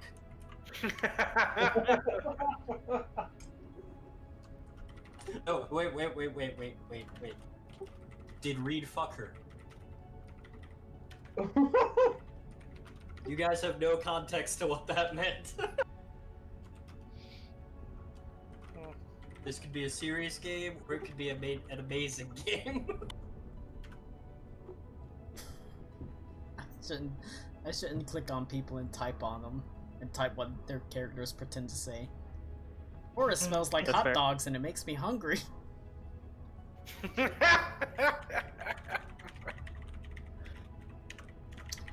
Alright, what's the message? I don't know. Just I'll go for it. I need to know. Okay. So I will use another cast ascending, so there's another 3rd level down the drain. It's fine. I will message Ito, because this pertains to him. Where do you want your retainer sent for safety? Festin Haven is as good as gone, escaping via longship with civilians.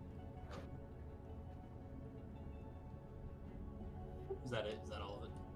That is as much as I can fit in. That is coherent. I will write my 25-word reply.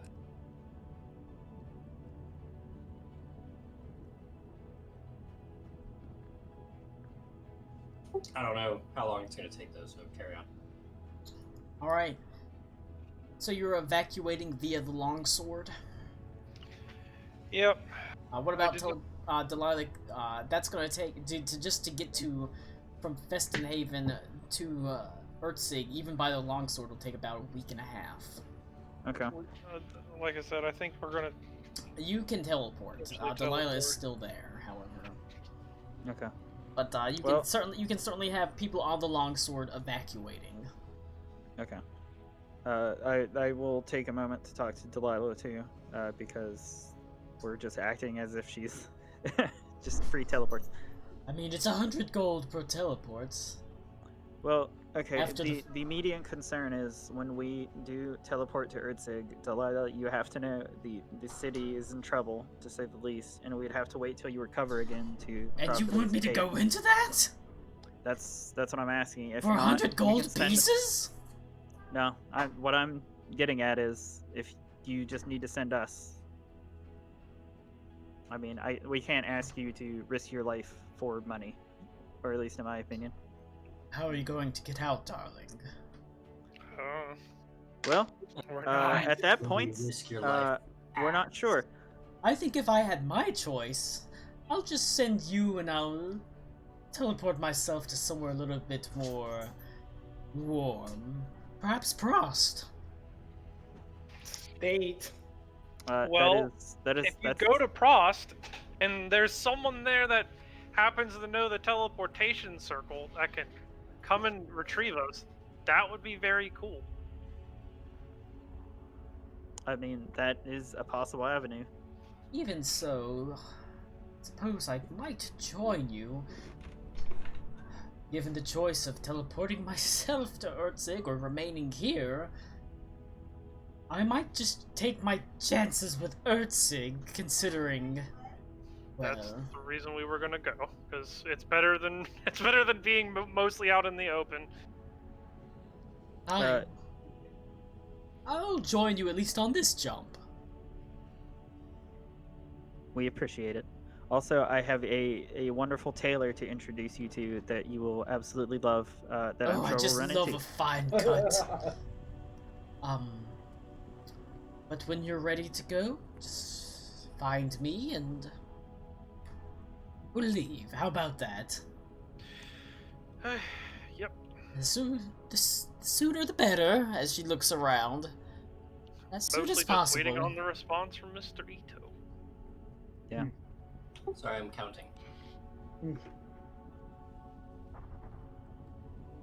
God, thank God I banged the wizard, guys. Right? Indispensable. She's a Who piece. said romance in D&D doesn't pay off? And then, but aren't you about to try hooking her up with the tailor? No, I'm just saying they'd love to gossip. I'm sure. Yeah, the tailor in Earthsig is gay, so I was gonna Yeah. say. Let me see the cat. the tailor in Earthsig is a pretty big fan of Klaus. Yeah. See the cat. That is an absolute unit of a cat. Ito, Holy what's your shit. fucking response? Sorry, I got distracted by pussy. Aruna Delilah. So did Aruna. That's why Conversation she with saved the Taylor. day. Need to see that double date. If I were the romantic kind, I would marry Delilah, but it is not this day.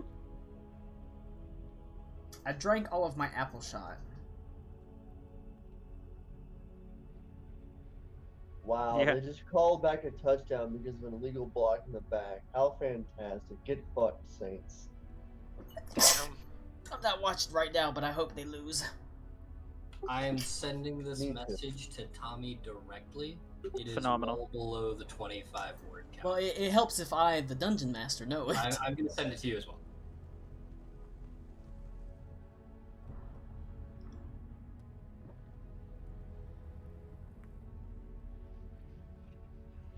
Did you send You it? say send them all to the void. Did you send it? All I'm seeing in general chat is Nick Buttcrack. Nick Buttcrack.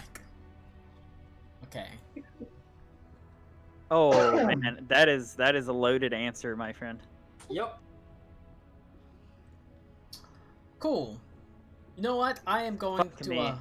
I'm actually going to I deal feel with like this I know what Connor's asking. right now. You're gonna what?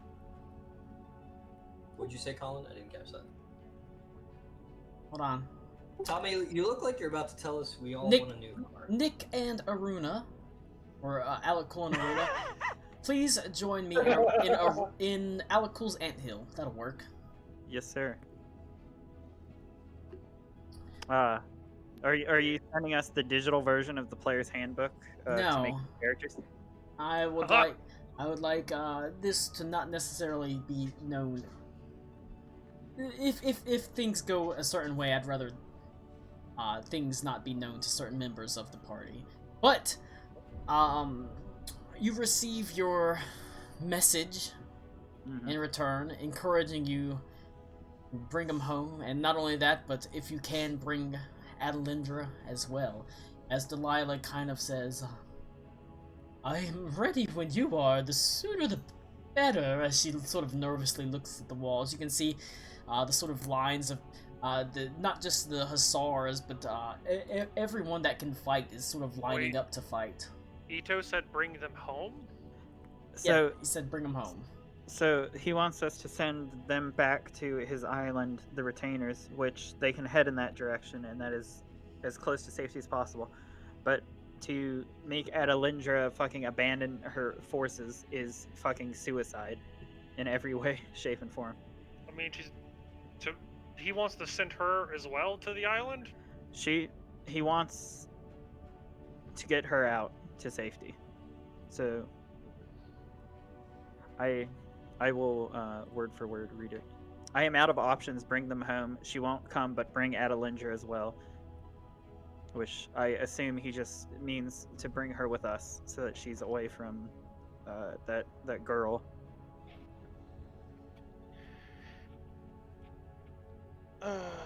But how the fuck in this situation are we supposed to convince Adelindra to come with us and abandon her family, for instance?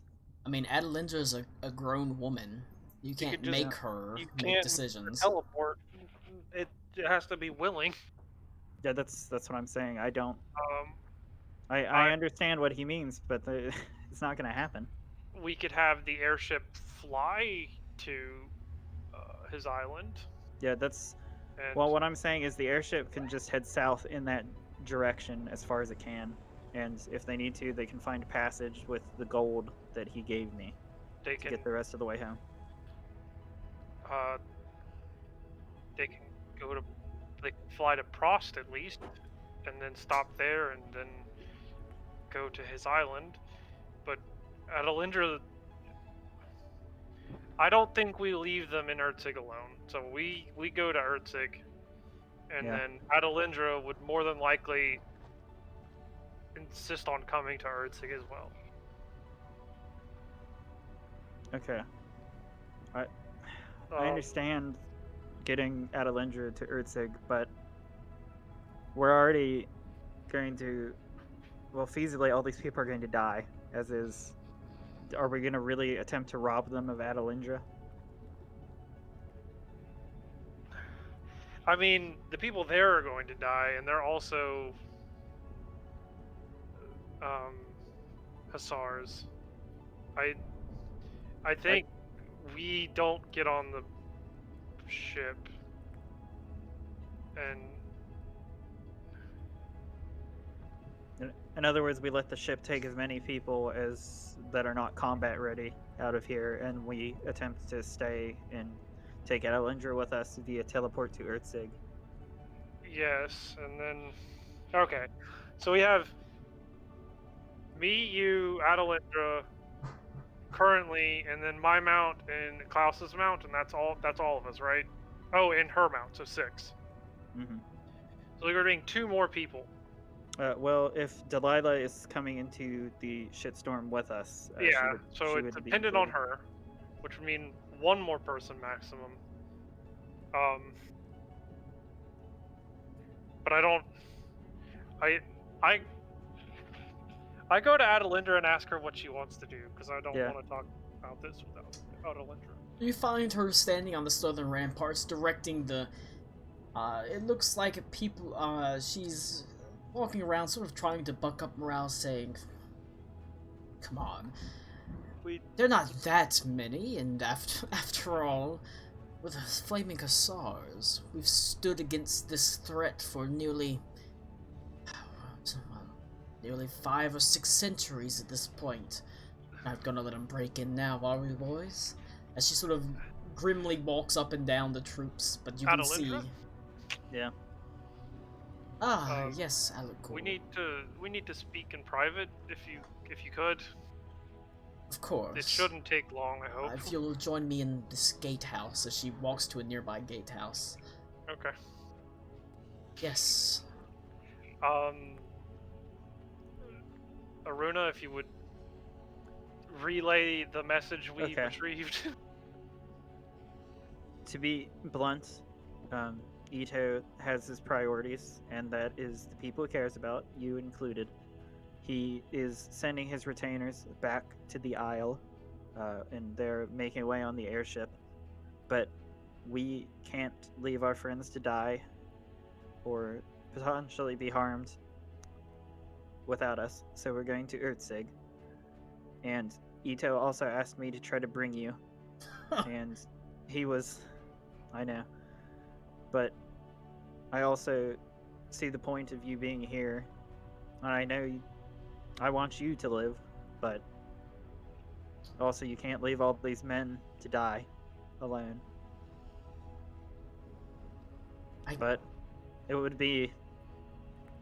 Ito's run off on me before. It's strange to think that he cares now. Well, I'm not even sure. I think Ito's had a lot of growing up happen in this last year. Even from not even a romantic or caring standpoint, I think he sees your value as a person, and you dying here won't help anything. That being said, do you have any pull with anyone in Prost? Not really. Well, I was hoping maybe, in the extreme we could maybe teleport there and then have them come back here and get everybody out, but I don't see that happening easily. Nor do I.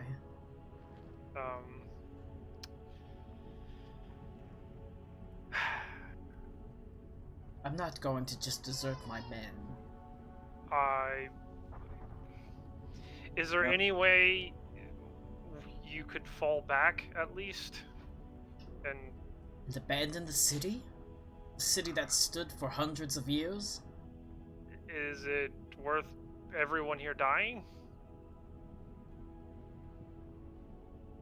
Roll a persuasion check. Just a straight persuasion check. I hate persuasion.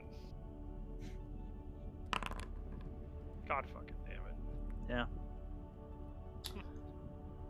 I'm not going to be the captain that let Festin Haven fall on their watch.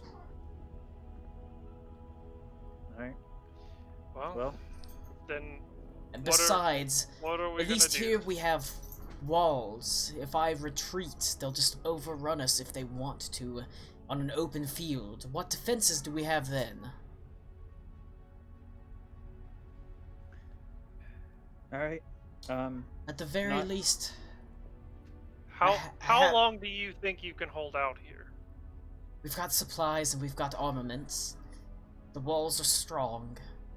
I need to know your, actual, honest, how many days do you think you have before this place falls? Maybe 4, maybe 5. There's obviously no promise. This is a fucking empty promise. We will do what we can to think of a way to get you and your men out and all the civilians, because we need you, and your hussars need you for sure. I use one of my augury. Let's see, where's the thing?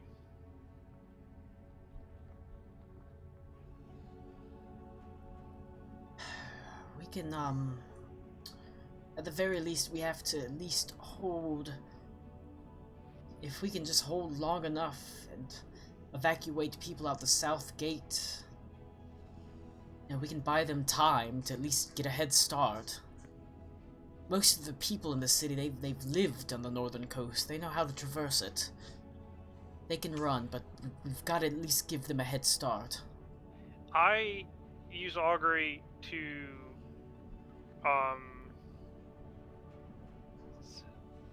basically see what would happen if she doesn't leave the town and we do. Right. Alright. Is there a particular divining tool that you use for that? My sword. Okay. As you hold the sword in your hand, you concentrate on it, feeling the sort of energies of the Mantis Queen that pulse through it. You're surprised to see that it almost looks like the blade itself, the curved, like the sharpened edge, turns black, while the top half remains steel. Omen of both weal and woe.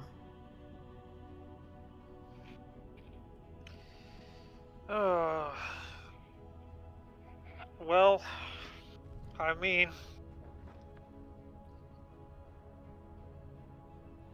I have a feeling this won't end totally bad, I tell them, but I let her know, like, if we leave and you stay, at least something bad is going to happen. I mean, I'm not going to disagree, but what options are we at?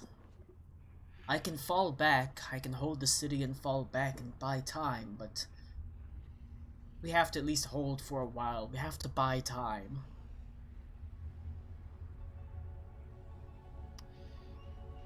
Okay. So then the current plan, is there anyone then that you would like to come with us in your stead to... We can't afford to lose any man. I mean, any women or children that need to get to Erdzig? Anyone, not just someone that can fight. I would say don't waste any space on if things are as bad in Erdzig, I wouldn't send anybody into them. I'd rather them take their chances. Okay. I feel like I'd asked before we just left. That's fair. So then the plan is for you to stay, for me and Aruna to go to Erdzig, and for us to send the airship to the Ile de Royhan with civilians and the Anito's retainers. That is just for them to go as far south as they need to be safe. More than likely Prost, but if they can make it to the Ile de Royhan, I'd say just go home. Yeah, at least they'll be off the mainland, and they'll have people that can give them shelter, at least temporarily. Do you think Ito's retainers won't want to go with you? They're very loyal to him. I'm sure they would want to, but I don't think they should right now. If there's anything Ito won't want, it's on top of potentially losing you, is having all of his retainers come with us into probably the most dire situation possible. I feel like us doing two things that he's didn't ask for is kind of stretching it. But I, you know, I don't know what else they're supposed to do. And if they get to Prost, at least Prost is magical, and if they so incline, they can teleport Third Sig with us, I guess. It's we can only set things in motion, and then it's out of our hands. Very well. If that's the plan, then that is the plan. Well, Adelindra, I will say, if this is the last time we see each other, we appreciate everything you've done, and that bitch in the gossamer white. I assure you, we will make her pay. Oh, not if I make her pay first. Well, let's hope you beat me to it. She nods her head and sort of smiles a little bit. Tell Ito it was fun. If I don't see him again. Well, that is a big if. Well, if you'll excuse me, I have defenses to see to, evacuations to prepare. You know, the type of mundane things you do every day. And she steps away, steps out the doorway to continue her plans. Up, the baby, the baby. Young The man, baby's you better be very behaving. upset about the siege. Yeah. All right. The baby is not wanting to behave. He's a baby. He's 2 years old. What do you He's a expect? baby. All right. You've gotten your reply. Adlindra's not gonna go with you. That's fair. I assumed as much. Okay. Well, All I have to say is I would prefer not to waste another sending to tell Ito that we could It's not not accomplish, it's Yeah. not worth it. because that's just going to set him into. I don't We're know. going to be there soon anyway, I imagine. Okay. Well, now comes the great task of telling the retainers to get on the ship and to get out of here. Which, I'm sure we know that they're. I fucking have a stubborn. plan to tell them. So, I will let you handle it because I don't think I'm emotionally sound currently. Sure. So, Yeah. I guess while we're in here, Colin, I go to the retainers. And It looks like they're mostly ready to go. which one of them did I get the impression was like the most in charge? Was it Honestly, it was What's her probably face? Bronwell. Mayor. The older I don't know dwarf. if he's here. He might be dealing with the baby. When I asked him last time, he said Mayor is probably like the most responsible. She's the most as did responsible, but most the people. one, Bronwell, the older 'Cause- dwarf, well, is the she one. does the bookkeeping and stuff. So Bronwell is. Mayor is the most responsible, but Bronwell is kind of the older one. yeah. Well, I just go to the group of them and I tell them, if you would, the airship is leaving soon. We will. I'm going to instruct them to go to Prost, and we, along with Ito, will meet you there. And if we don't meet you there within, I'd say 2 weeks at the most, or if things get dangerous in Prost, go ahead to the Ile de Royan. And we will try and get to you from there. They look at you, and Bronwell says, "Well, you heard him, lads. Get your things.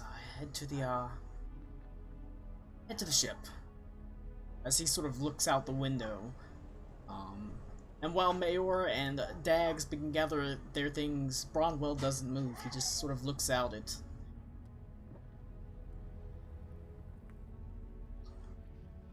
And then he looks at you. You know, they're calling for every man that can wield a weapon to defend this town as long as possible.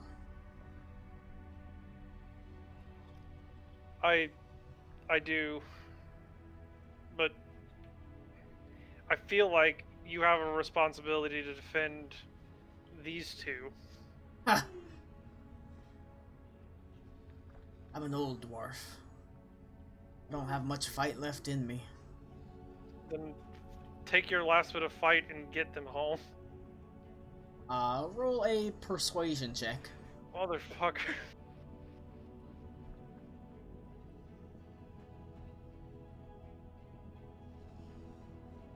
If I could do it like... Oh, fuck me, thank God. Oh my sweet lord, thank you. That's technically a crit, even if it is a -1. They don't write many songs about dwarfs that run home, do they? But all things considered.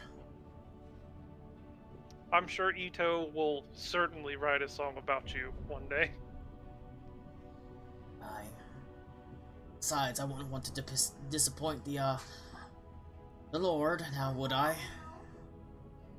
Oh, speaking of the Lord, real quick, each of you is to have 80 gold pieces, I believe, and I will distribute those.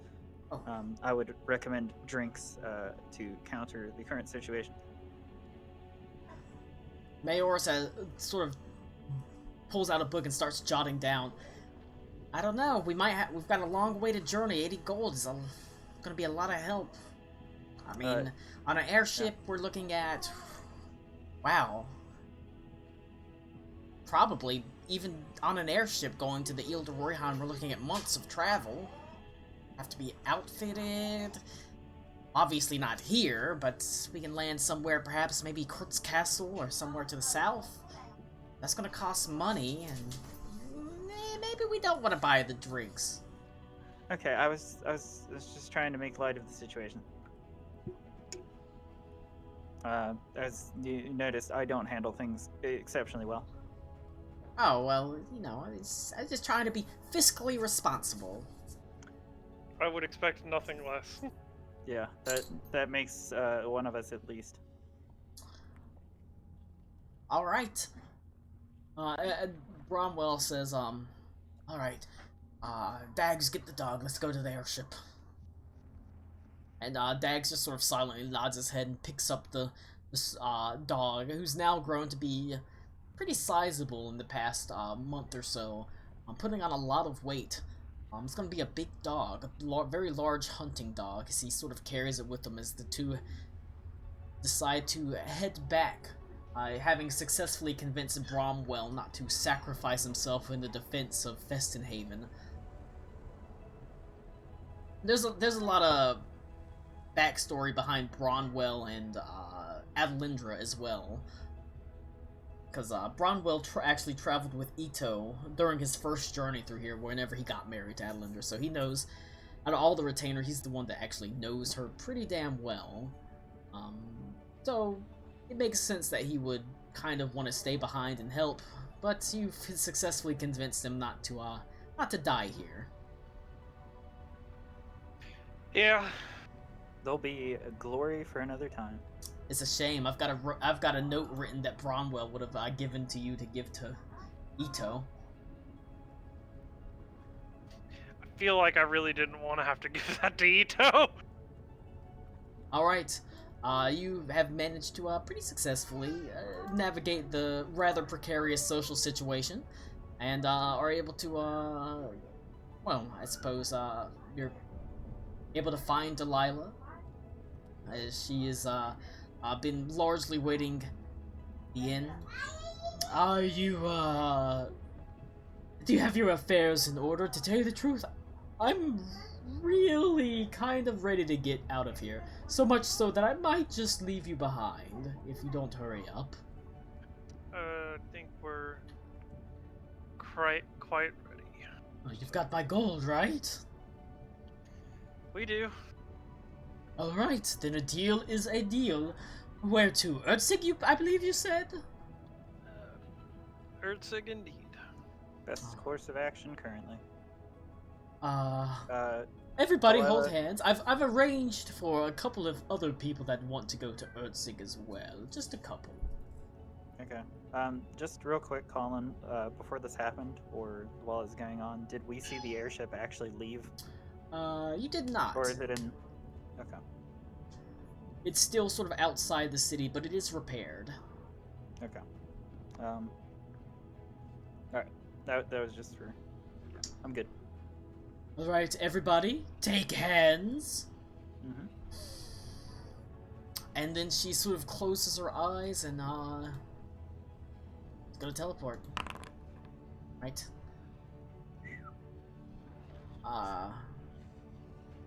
You feel that familiar sucking sensation that pulls at your gut as you are yanked away from Festenhaven, the world turning dark.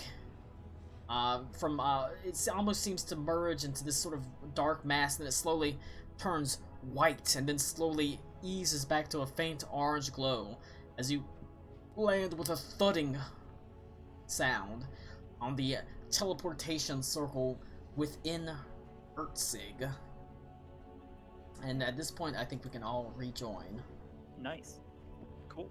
70 hours in 1 week because All she right. wanted to take a vacation. He was pissed. Alright. We were having a good conversation. Could y'all? Your conversation. Yeah, I was about to say. Your conversation's done, bitch. But we were God talking damn. about boneless pizza. Nope. I would Fuck hope out so. with that shit. Oh, God, this is so dumb of me because I always forget. Colin, could I have casted mage armor before we teleported? Yeah, that's fine. Thank you. Why are you casting mage armor before you teleport? Yeah, what the fuck happened? What the fuck happened? Well, you see, it lasts All right. for a day and it protects me. I guess that's. I don't see what RPGs you'd have. You have you've got about a day-ish of preparations within the city of Ertzig, as you've beyond just the teleportation. The baby. Is there anything in particular you would like to do in Ertzig? Otherwise, we are actually fast-forwarding a day. I just think someone should send a message to the what are they called? The Lokathat? The What? fish people that live. The Kuatoa. Underground? The Kuatoa. Those dudes. Sorry, I knew them. Is he still here? Is he still just like I vibing? feel like, Lou, the Everfrost people aren't going to be going down to the fucking Underdark to fuck with Kuatoa that don't do anything. Is that guy we brought back up? Is he Oh, still shit, I like, forgot hanging out about and vibing? Nah, we put up signs what I'm around the saying entrance, is- right? I mean, we don't know exactly where the heart is. The heart could be down there, and they Yeah. could go after him. If they knew Well- where it was, she would have went and gotten it or some shit. Like, she was right there. She could have just fucking waltzed across that fucking river and just been like, okay, cool, snatched it up. Okay. She fucking makes giant ice blocks. She can fight the fucking aboleth or whatever's down there. What the fuck are you talking? Just real quick question, Colin. So after we teleport, are we just going around and looking, or are you talking to the rest of the party what they were the doing? rest of while the we rest were of the party while teleporting? you were doing, because there was a Gotcha. solid several hours where you were dealing with stuff in Festenhaven while they were finishing stuff up in here. If they're, and this is just like if they want to have something in mind they wanted to do. Otherwise, we're sort of pushing forward. Okay, I'm gonna use the restroom in the case. I do have to bounce soon. Gay silence. Just letting you know. Like I said, it is getting towards late, and we have been playing for. I usually like to keep it between 3 and 4 hours. You're at 3 hours, so. But anyways, if there's anything you would like to do, otherwise I am fast forwarding to when Aruna and Alec Cool arrive. Like I said, the only thing I think is that someone should just send a message down to those people. Put it on the boat and just push the boat over to the other side. You Let could the water take it. could send the Kuatoa down, the one that left with you. Oh shit! Wait, sidetrack. Lou. Yeah. We have to save the mushroom people. That guy's dead. We The have mushroom to people aren't. Wait, Mike and Ids. They're not here. They're not here. They were back in. They're pretty far back in Kurt's castle. Yeah, they're Their days of fighting are over. But we 100%. If we happen to find ourselves at Kurt's castle, we absolutely have to do that. Yes. All right. So, otherwise, time fast forward. You spend some time sort of milling about the city. You spend time with. You actually managed to see Yonduin off. Like I said, he's got an airship. He's got escape for him and his family. And if you don't want to join him, that's fine. But he has his own escape. And maybe a bit to your chagrin, it's clear that money has bought his safety, as he's able to board an airship with his family largely by himself. It costs the wealth of his wife's, probably a large bulk of his wife's fortune, but it has bought him safe passage to the south. I was gonna reiterate my statement from earlier with Yonduin that there is room on my vessel for him and his family as well. Do you want him to go with you? I'm leaving that up to him. Well, he's Not necessarily attempting to persuade him. I'm just letting him know that that's an option. That is an option. I was interrupting you because I had mentioned that before. I wasn't sure if you forgot. And where are you heading after this? Home, I think.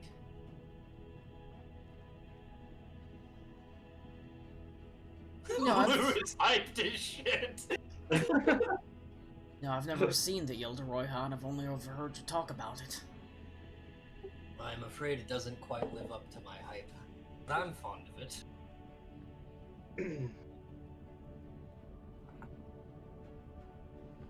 If you can ensure the safety of my family, then be happy to join you. I can assure you that if anything will befall your family, it will only be because such horrors are befalling me as well. Don't send him there then. Been a loyal friend. You don't understand, the whole world is fucked. And to tell you the truth, you've saved my ass on more than one occasion. All things considered, I think we'll join your ship.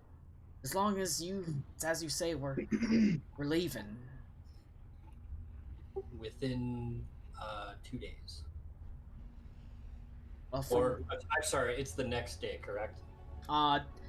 Yes, it's technically the next day, so you'd be... Within the Aruna, next 24 or yeah, so hours. Aruna is arriving technically the next day after you're talking to him, because there's a period of about 3 days where this is all going on in. Got it. Okay. Alright, Ito. Alright. I think we'll join you. It'd be nice to have a friend at my back, that's for sure. I have a few of those, and I can assure you that it does help.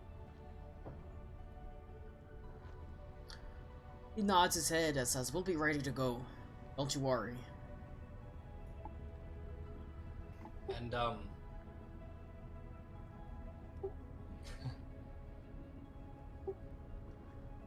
let your guard out front go. He's too young to be risking his life at this point. Let him find employment elsewhere. Unfortunately, I don't have room for him on this boat, but I feel like his services will no longer be needed. I wish we had 1,000 boats to get people out. Some people are gonna get left behind. Alright. There's no reason why he can't be enjoying his time. Maybe he'll get out himself. I hear there's people that are going down into the Underdark. You know it's all connected, right? No! Absolutely not. There's people not there. making. There's people that are Yeah, making their no, way I out. wouldn't recommend that. You Down hear Alec there. Cool screaming. Absolutely not. Not lots, but Ito handfuls. Smoke is back just to the back of the confused. deck. handfuls and groups that are heading into the Underdark and hoping that they'll find some sort of passage. And it can't be any worse than what's up here. That sounds like, Doubt. Ah! that sounds like passage from a frying pan and into a fire. They're heading into the Bloodstone Ascent. Son of a bit. Oh, No, that's I not already that blew bad it of up. a cool Stop. dome. I mean, the mycelial cleft. We flooded that. All my good, Hey. all my good. They hated the Underdark, but I loved it. I hate the Underdark I so fucking much. hate the Underdark. Colin likes putting us there. I love the Underdark. I love having them run into fucking hook horrors and the slaver gnome, like deep gnomes and psychic fungus people. I cannot imagine what would drive me to go down there. Nothing. Sanchez. They're just salty. They're I just was salt. responding to Yenduin. They're just salty because 2 months of travel in game time took 6 months of travel in real world time. Man, fuck that. Fuck the Underdark.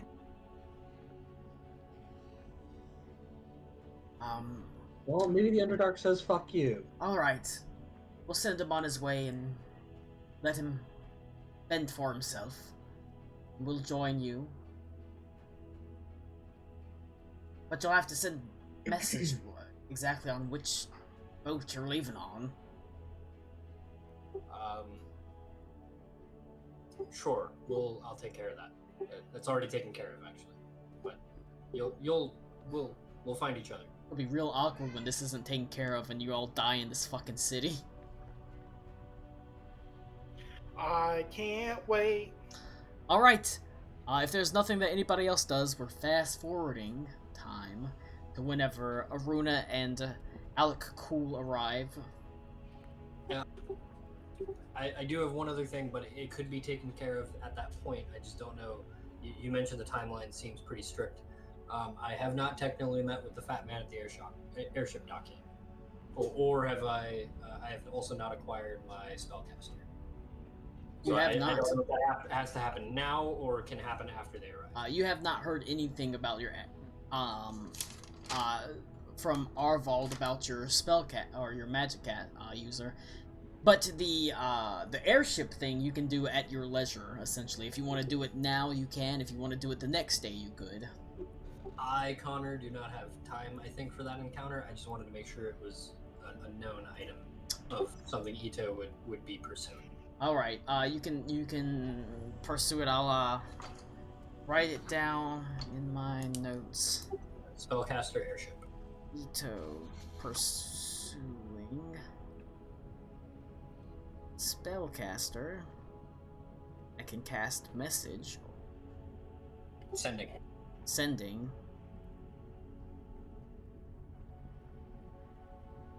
Sending, and maybe teleport, although that is a pretty high level spell, so it's not super likely. And the fat man in charge of airship departure. Alright. Other than that, we're going to fast forward. Unless anybody has anything else they want to do. Unless anybody else has something they want to do. I would like Reed to go speak to Bismarck again. Oh yeah, sure. What did he say to Bismarck that was so bad? Oh boy. That's Is that's this for a, another is this a time. post game? This is a post game Yes. because there's Okay. a lot to Alright. facepalm about. Alright. Beyond that, Aruna and Alec Cool arrive, and they're able to pass on what they know of Festenhaven and the things. Adelindra does not arrive with them.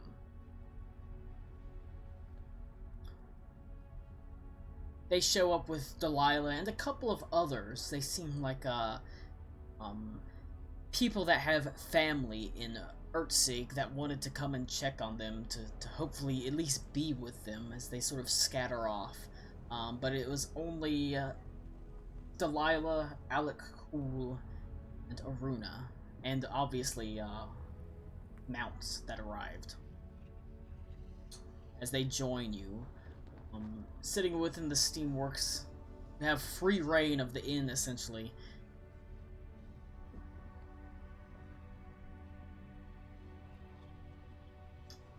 You rejoin each other. What do you say? As you sort of are sitting there drinking, the door opens and you see Alec Cool and Aruna join you. The Steamworks is the inn that you were at previously, so you are drawn to it. Karaka might have been spending most of this time at the bar getting ready. He just looks up a bottle. They have the good stuff here, you know? He puts the bottle down. Jesus Christ. Yeah, Abigail like No one is raises prepared for drunk Karakwa. Abigail He's raises not a bottle. drunk. The He's good not drunk. Just been here for a while. Abigail raises a bottle. The good stuff, but she doesn't drink it. She just kind of lays it down. Oh man. Can I so- TJ hooker over the bar and get myself a nice drink? Yes, you have full access. Like I said, most people are gathered at the airship docks trying to escape. The inns are largely surprisingly empty. Is that guy still here? Close. Doug? Doug was the one that deserted. The current bartender did not receive a Right. name. He was just kind of a nonchalant guy that's like, you want a drink, help yourself to a drink, but ain't nobody here. You can ask him his name if you want, but he hasn't offered it. I would have asked for his name. What's his name? It's none of your fucking business. That's what my name is. Fine, be that way, fucking bitch. Goddamn. So Man. what, we basically wait. Is everybody at the hotel right now? Listen, Everyone is assembled at the Steamworks. what did you do to the man, Karakwa? What do you mean? I mean, he just heard his response.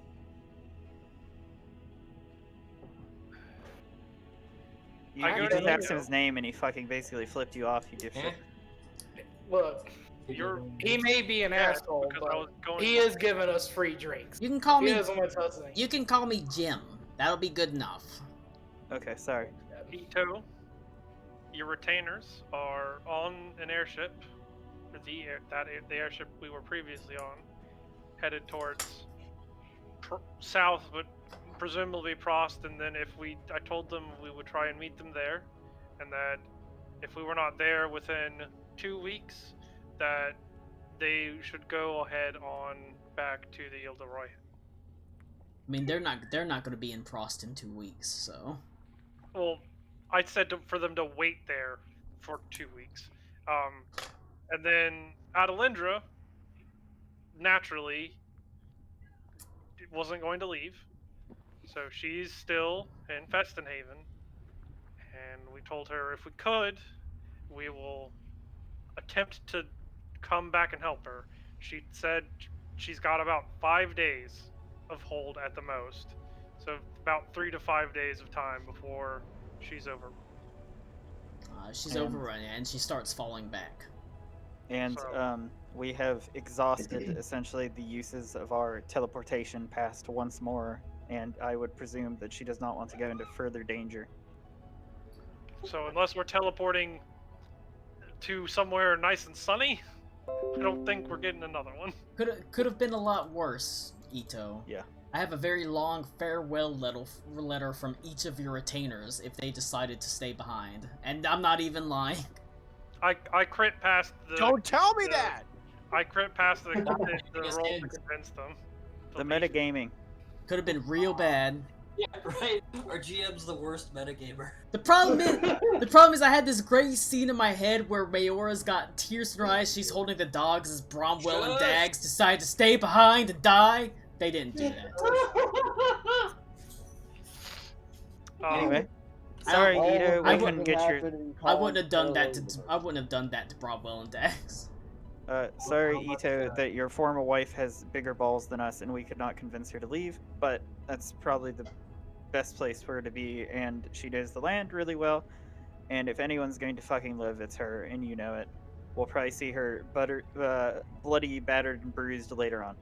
How much of my money is still here? We used, I think, The 80 for each of them, and then the 100 for the teleport. yes. So out of the 700, we spent 180 thus far. Cool. No. I will. No, 80, 80 You know what I mean. per. 100 for teleport, 80 individually. Sorry. Okay, cool. So I will take my coin back. Fair enough. All right. They've got their money. This cat. You're able to tell them of your brief moment in Festin Haven where you helped them.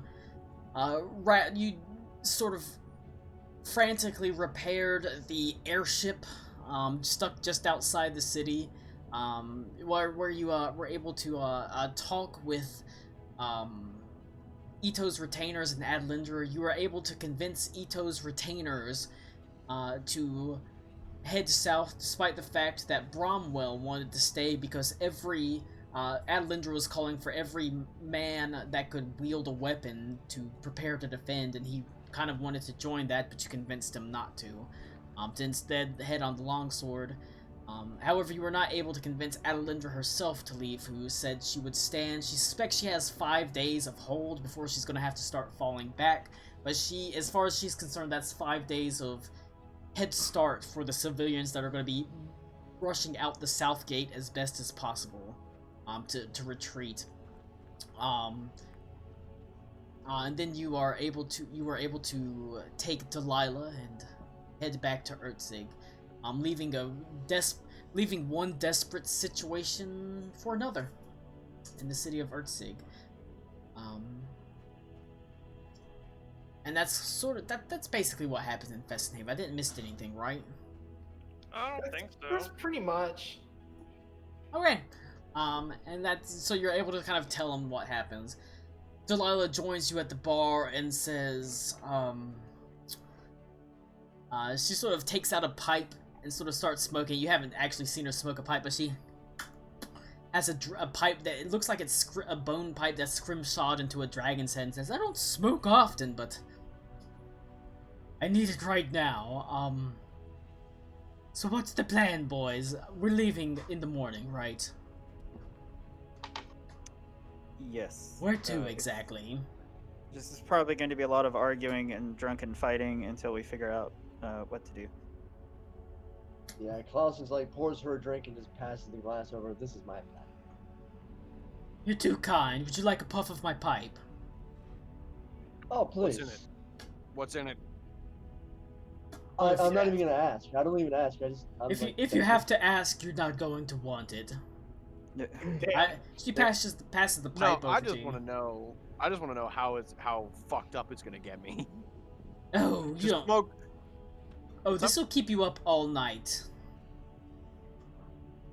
She passes the pipe to you, Klaus. Oh god, it's PCP. Klaus, let me have it. Let me have it after that.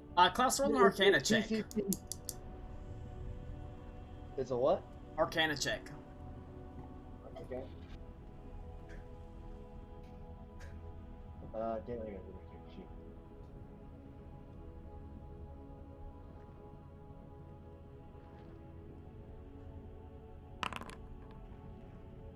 That's pretty good. You immediately ascertain that the pipe itself is enchanted.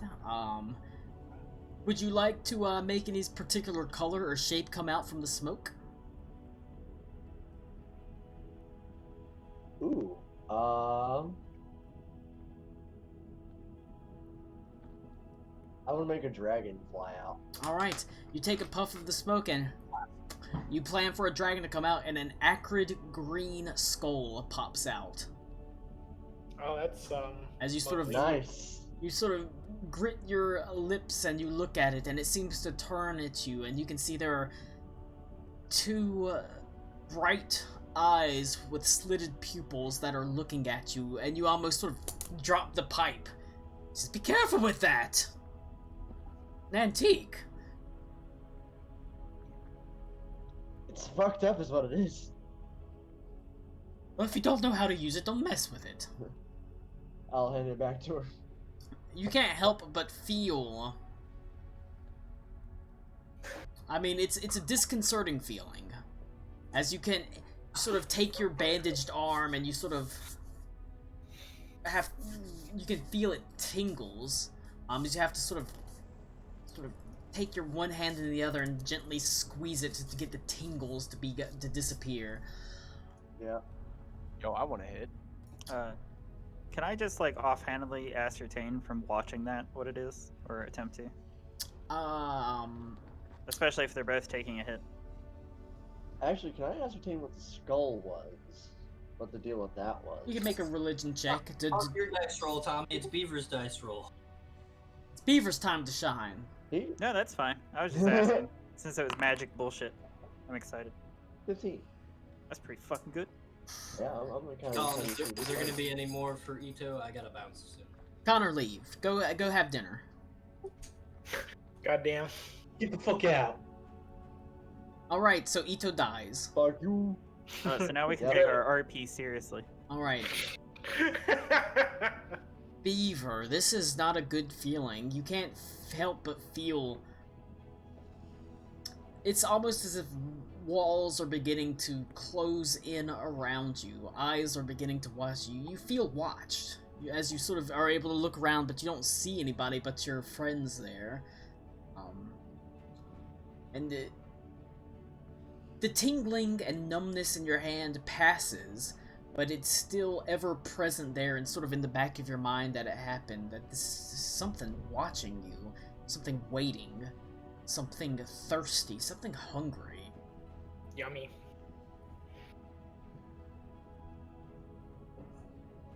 Interesting. That being said... I'm gonna look at my hand.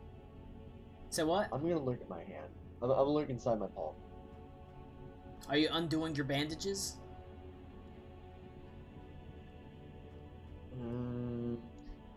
How? I'll probably have to roll like a Constitution to see how drunk he is. Are you... I'll let Aruna's thing happen. Are you trying to keep Yeah, this... do that. Are you trying to keep this hidden from anyone?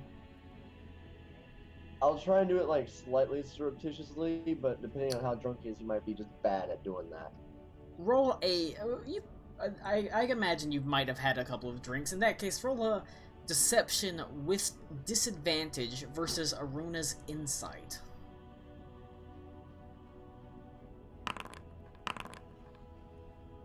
Ooh. Mine was unfortunately pretty spicy, my friend.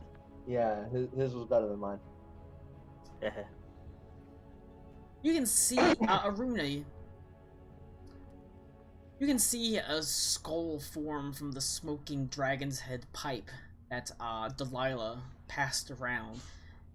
And you can see it forms, and for just one moment, you can see, Klaus is kind of taken aback by what he's seeing.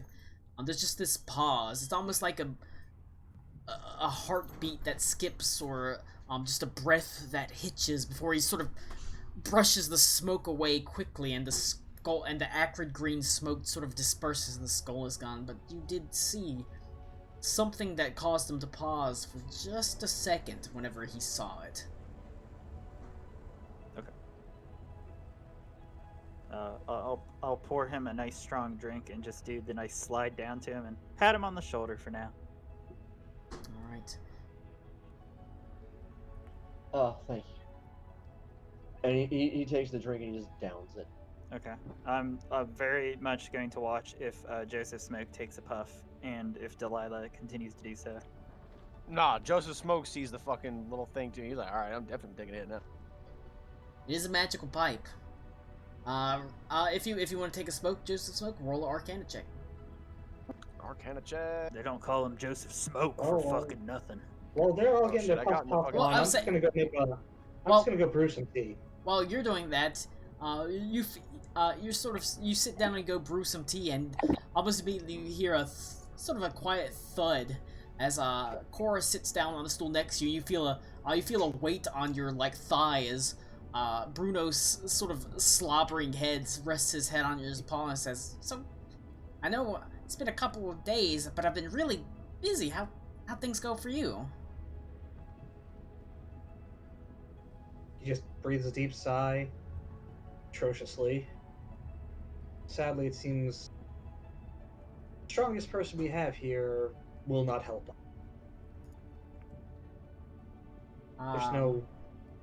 There's no arguing with that dragon. She sort of takes her hand and she sort of rubs your back. Well, you tried.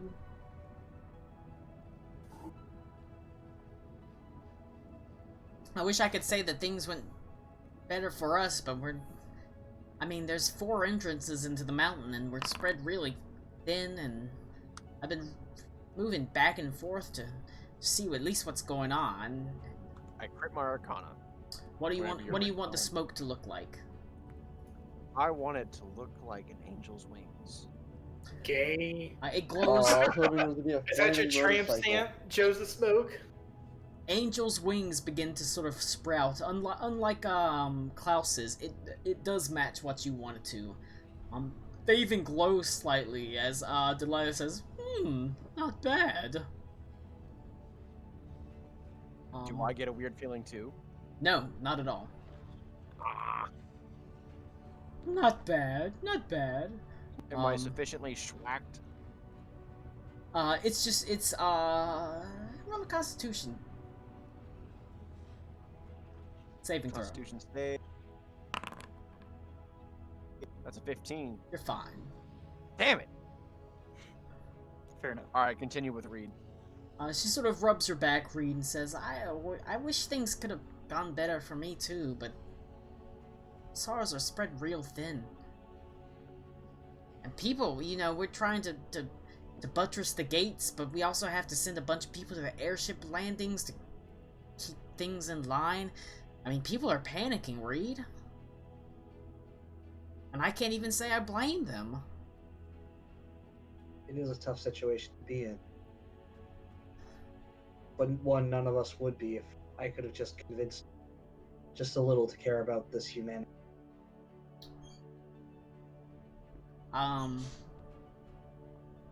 She sort of sighs and rests her head on your shoulder and says, well, at least you tried.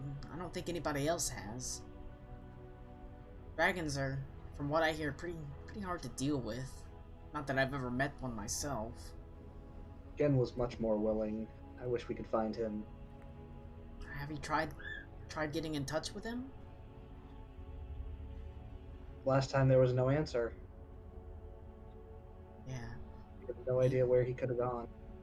that was a pretty rough hit he took. Oh. Hey, Enough to press him. no, we're gonna be okay, right? Definitely. She sort of nods her head. I need a drink. Listen, I have not spent the entirety of my time away from home not getting blasted, so I can provide whatever you need. With Cora and Reed, it's a sweet relationship, not one where, not like Ito and Adelindra's sordid sex romp. Yeah. Well, I will be impromptu barmaid and bartender if necessary for. She's not the one. I mean, she's a hussar. She's a fighter, you know. So while Reed might be happy to sip tea, she's more than happy to take like a nice stiff drink. And she's able to sort of take it on the chin pretty easily. Nice.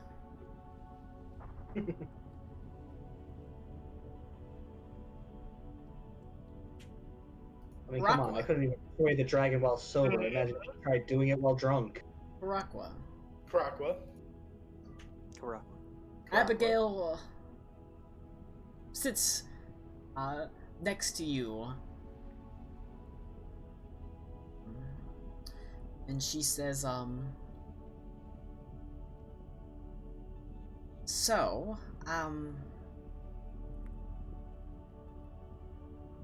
I spoke before we left with Mr. Bjorg. Briefly, just briefly. Yes. It's very, very nice. That is a strange way to describe that man, but I guess nice could be some way to describe him, sure. He told me about the crashing tide. What do you think we should do about him?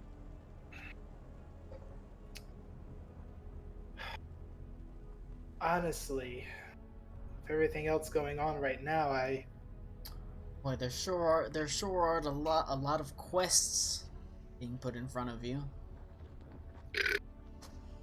It is definitely something I want to investigate, and something that you would definitely help me with too. You know, she sort of smiles and said, I've been practicing, and I'm actually getting a lot better at and she sort of takes a moment and closes her eyes, and all of a sudden you can see her body transforms down into what appears to be a large cat. She says, whenever I was and it's like a snow leopard. You can just make out her. Thank you. Thank you, Max. Good. That's good use of the soundboard, actually. She looks like a snow leopard that has like brass or bronze spots that kind of glitter metallic. As she sort of goes around and she transforms back. She says, I saw this whenever I was flying over the landscape to Festinhaven whenever I was trying to deliver the message, and I actually found it's pretty easy to transform into it, honestly. How's your spell casting coming? She sort of hangs her head. That's a little bit harder for me, I guess. The way you adapted so quickly to different animals and shapes, and took on to flying so well, you may well be the kind of druid that is more adept with changing shape than casting spells. You think so? I mean, you wouldn't think it, considering, as she sort of motions at her metallic form. That wouldn't have nothing to do with it. It's not the body that's important. Yeah. I mean, I tried really hard, but the only time I've ever really done anything, like, impressive was... I mean, you remember back at the tower when I made all the vines? I'll grab him and stop him from attacking you. What you've done is more than impressive in many ways. Don't sell yourself short. Right. She sort of lifts her chin up and nods her head. I mean, you're right, all things considered. It's not like I've known I've been a druid for long. You'll be invaluable in helping the crashing tide, too. She turns into a blue whale. Oh no! Why? Why not? Yo, is the blue whale's challenge rating low enough? It is for her. She turns into a sperm whale. Oh no! She sperms That's a all motherfucking over you. word. She sperms all over you. What are you gonna do about it? You think a druid could choose to be like Right. a female druid could choose to be like a male horse or something like that? I'll say now I have to look up Can they do that? the challenge rating So- of a so- sperm whale. So you're asking if she can pull a reverse Loki? A sperm whale Yeah. is challenge rating 8, so Wow, she's pretty impressive for a druid then. Mhm. yeah. All right. My question is, if you transform into an animal, is your animal dick proportional to your regular dick? Would you like to find out? She eyes Aruna. Hmm. All right. So you have so that's a moment with Karakwa. That's a moment with Reed and Cora. Cool. I like how he's just got like a checklist, making sure that we all get these nice little moments. We all Um, suffer equally. Oh yeah, I forgot. Oh shit, I don't even have my camera on, so I can't even. I've been gesticulating. You know what's You've funny? been is I speaking can- the Italian way. I can hear your hands moving through the way you talk. Even with that. Joseph Smoke. Oh, Uh. shit. You've become more and more kind of isolated in a way. You've had, in a sense, you've had your revenge, having dealt with Yeah. the Redeemer, who was responsible for wiping out your entire village and raising them into undeath. And now you're sort of at almost at a crossroads. Your revenge has been gained. Mm-hmm. Your bloodlust sort of satiated. And you're kind of left wondering, what now?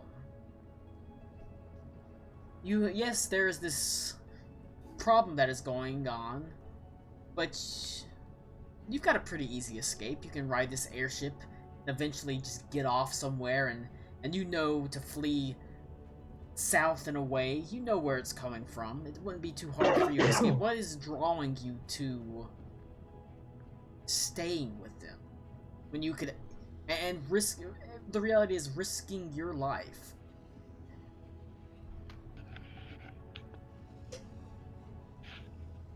If not me, then who? I have my vengeance, but I don't have satisfaction. If you can't get, no. Dun dun dun dun. That's fair. You're joined at the bar by Christabel. This is Hey, someone my I've man. talked to you about briefly. Like I said, he is someone that also, even though he didn't know he needed vengeance against the Redeemer, he's someone that gained it because he was another member of your village. Like I said, he was someone that was made fun of and left to join the Hussars. Wanted to hopefully prove himself and return to show his parents that, he should be proud of me. Never got that chance. As you sit and talk for a while, as Christabel says, you remember all the stories we used to hear about the weird sea? Yeah. Why am I talking like he's a halfling? A halfling. It's I not don't my know. What's his voice? He was supposed to be like kind of young. He's your age technically. Oh, well, Smoke is like early 30s. You remember all those times that we used to tell stories about the weird sea? I'm glad I got to travel and be a hussar, but I kind of would have liked to see it. I mean, there's still time. Because isn't it to the south? Like, he could go if he wanted to. He could. God, what was it called? The stories. The Iron Ship, was it? With the brass ship, something like that.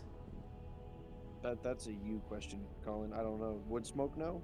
I don't know. I think he's asking you, so you give an answer. Improvise.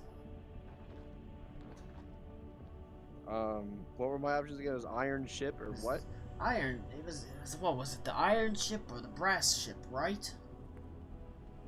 I think it was Iron. So. Granted, you know how stories change from person to person. It's true. Everyone tells it their own way. That would have been interesting to see. Would have been interesting to see, my friend.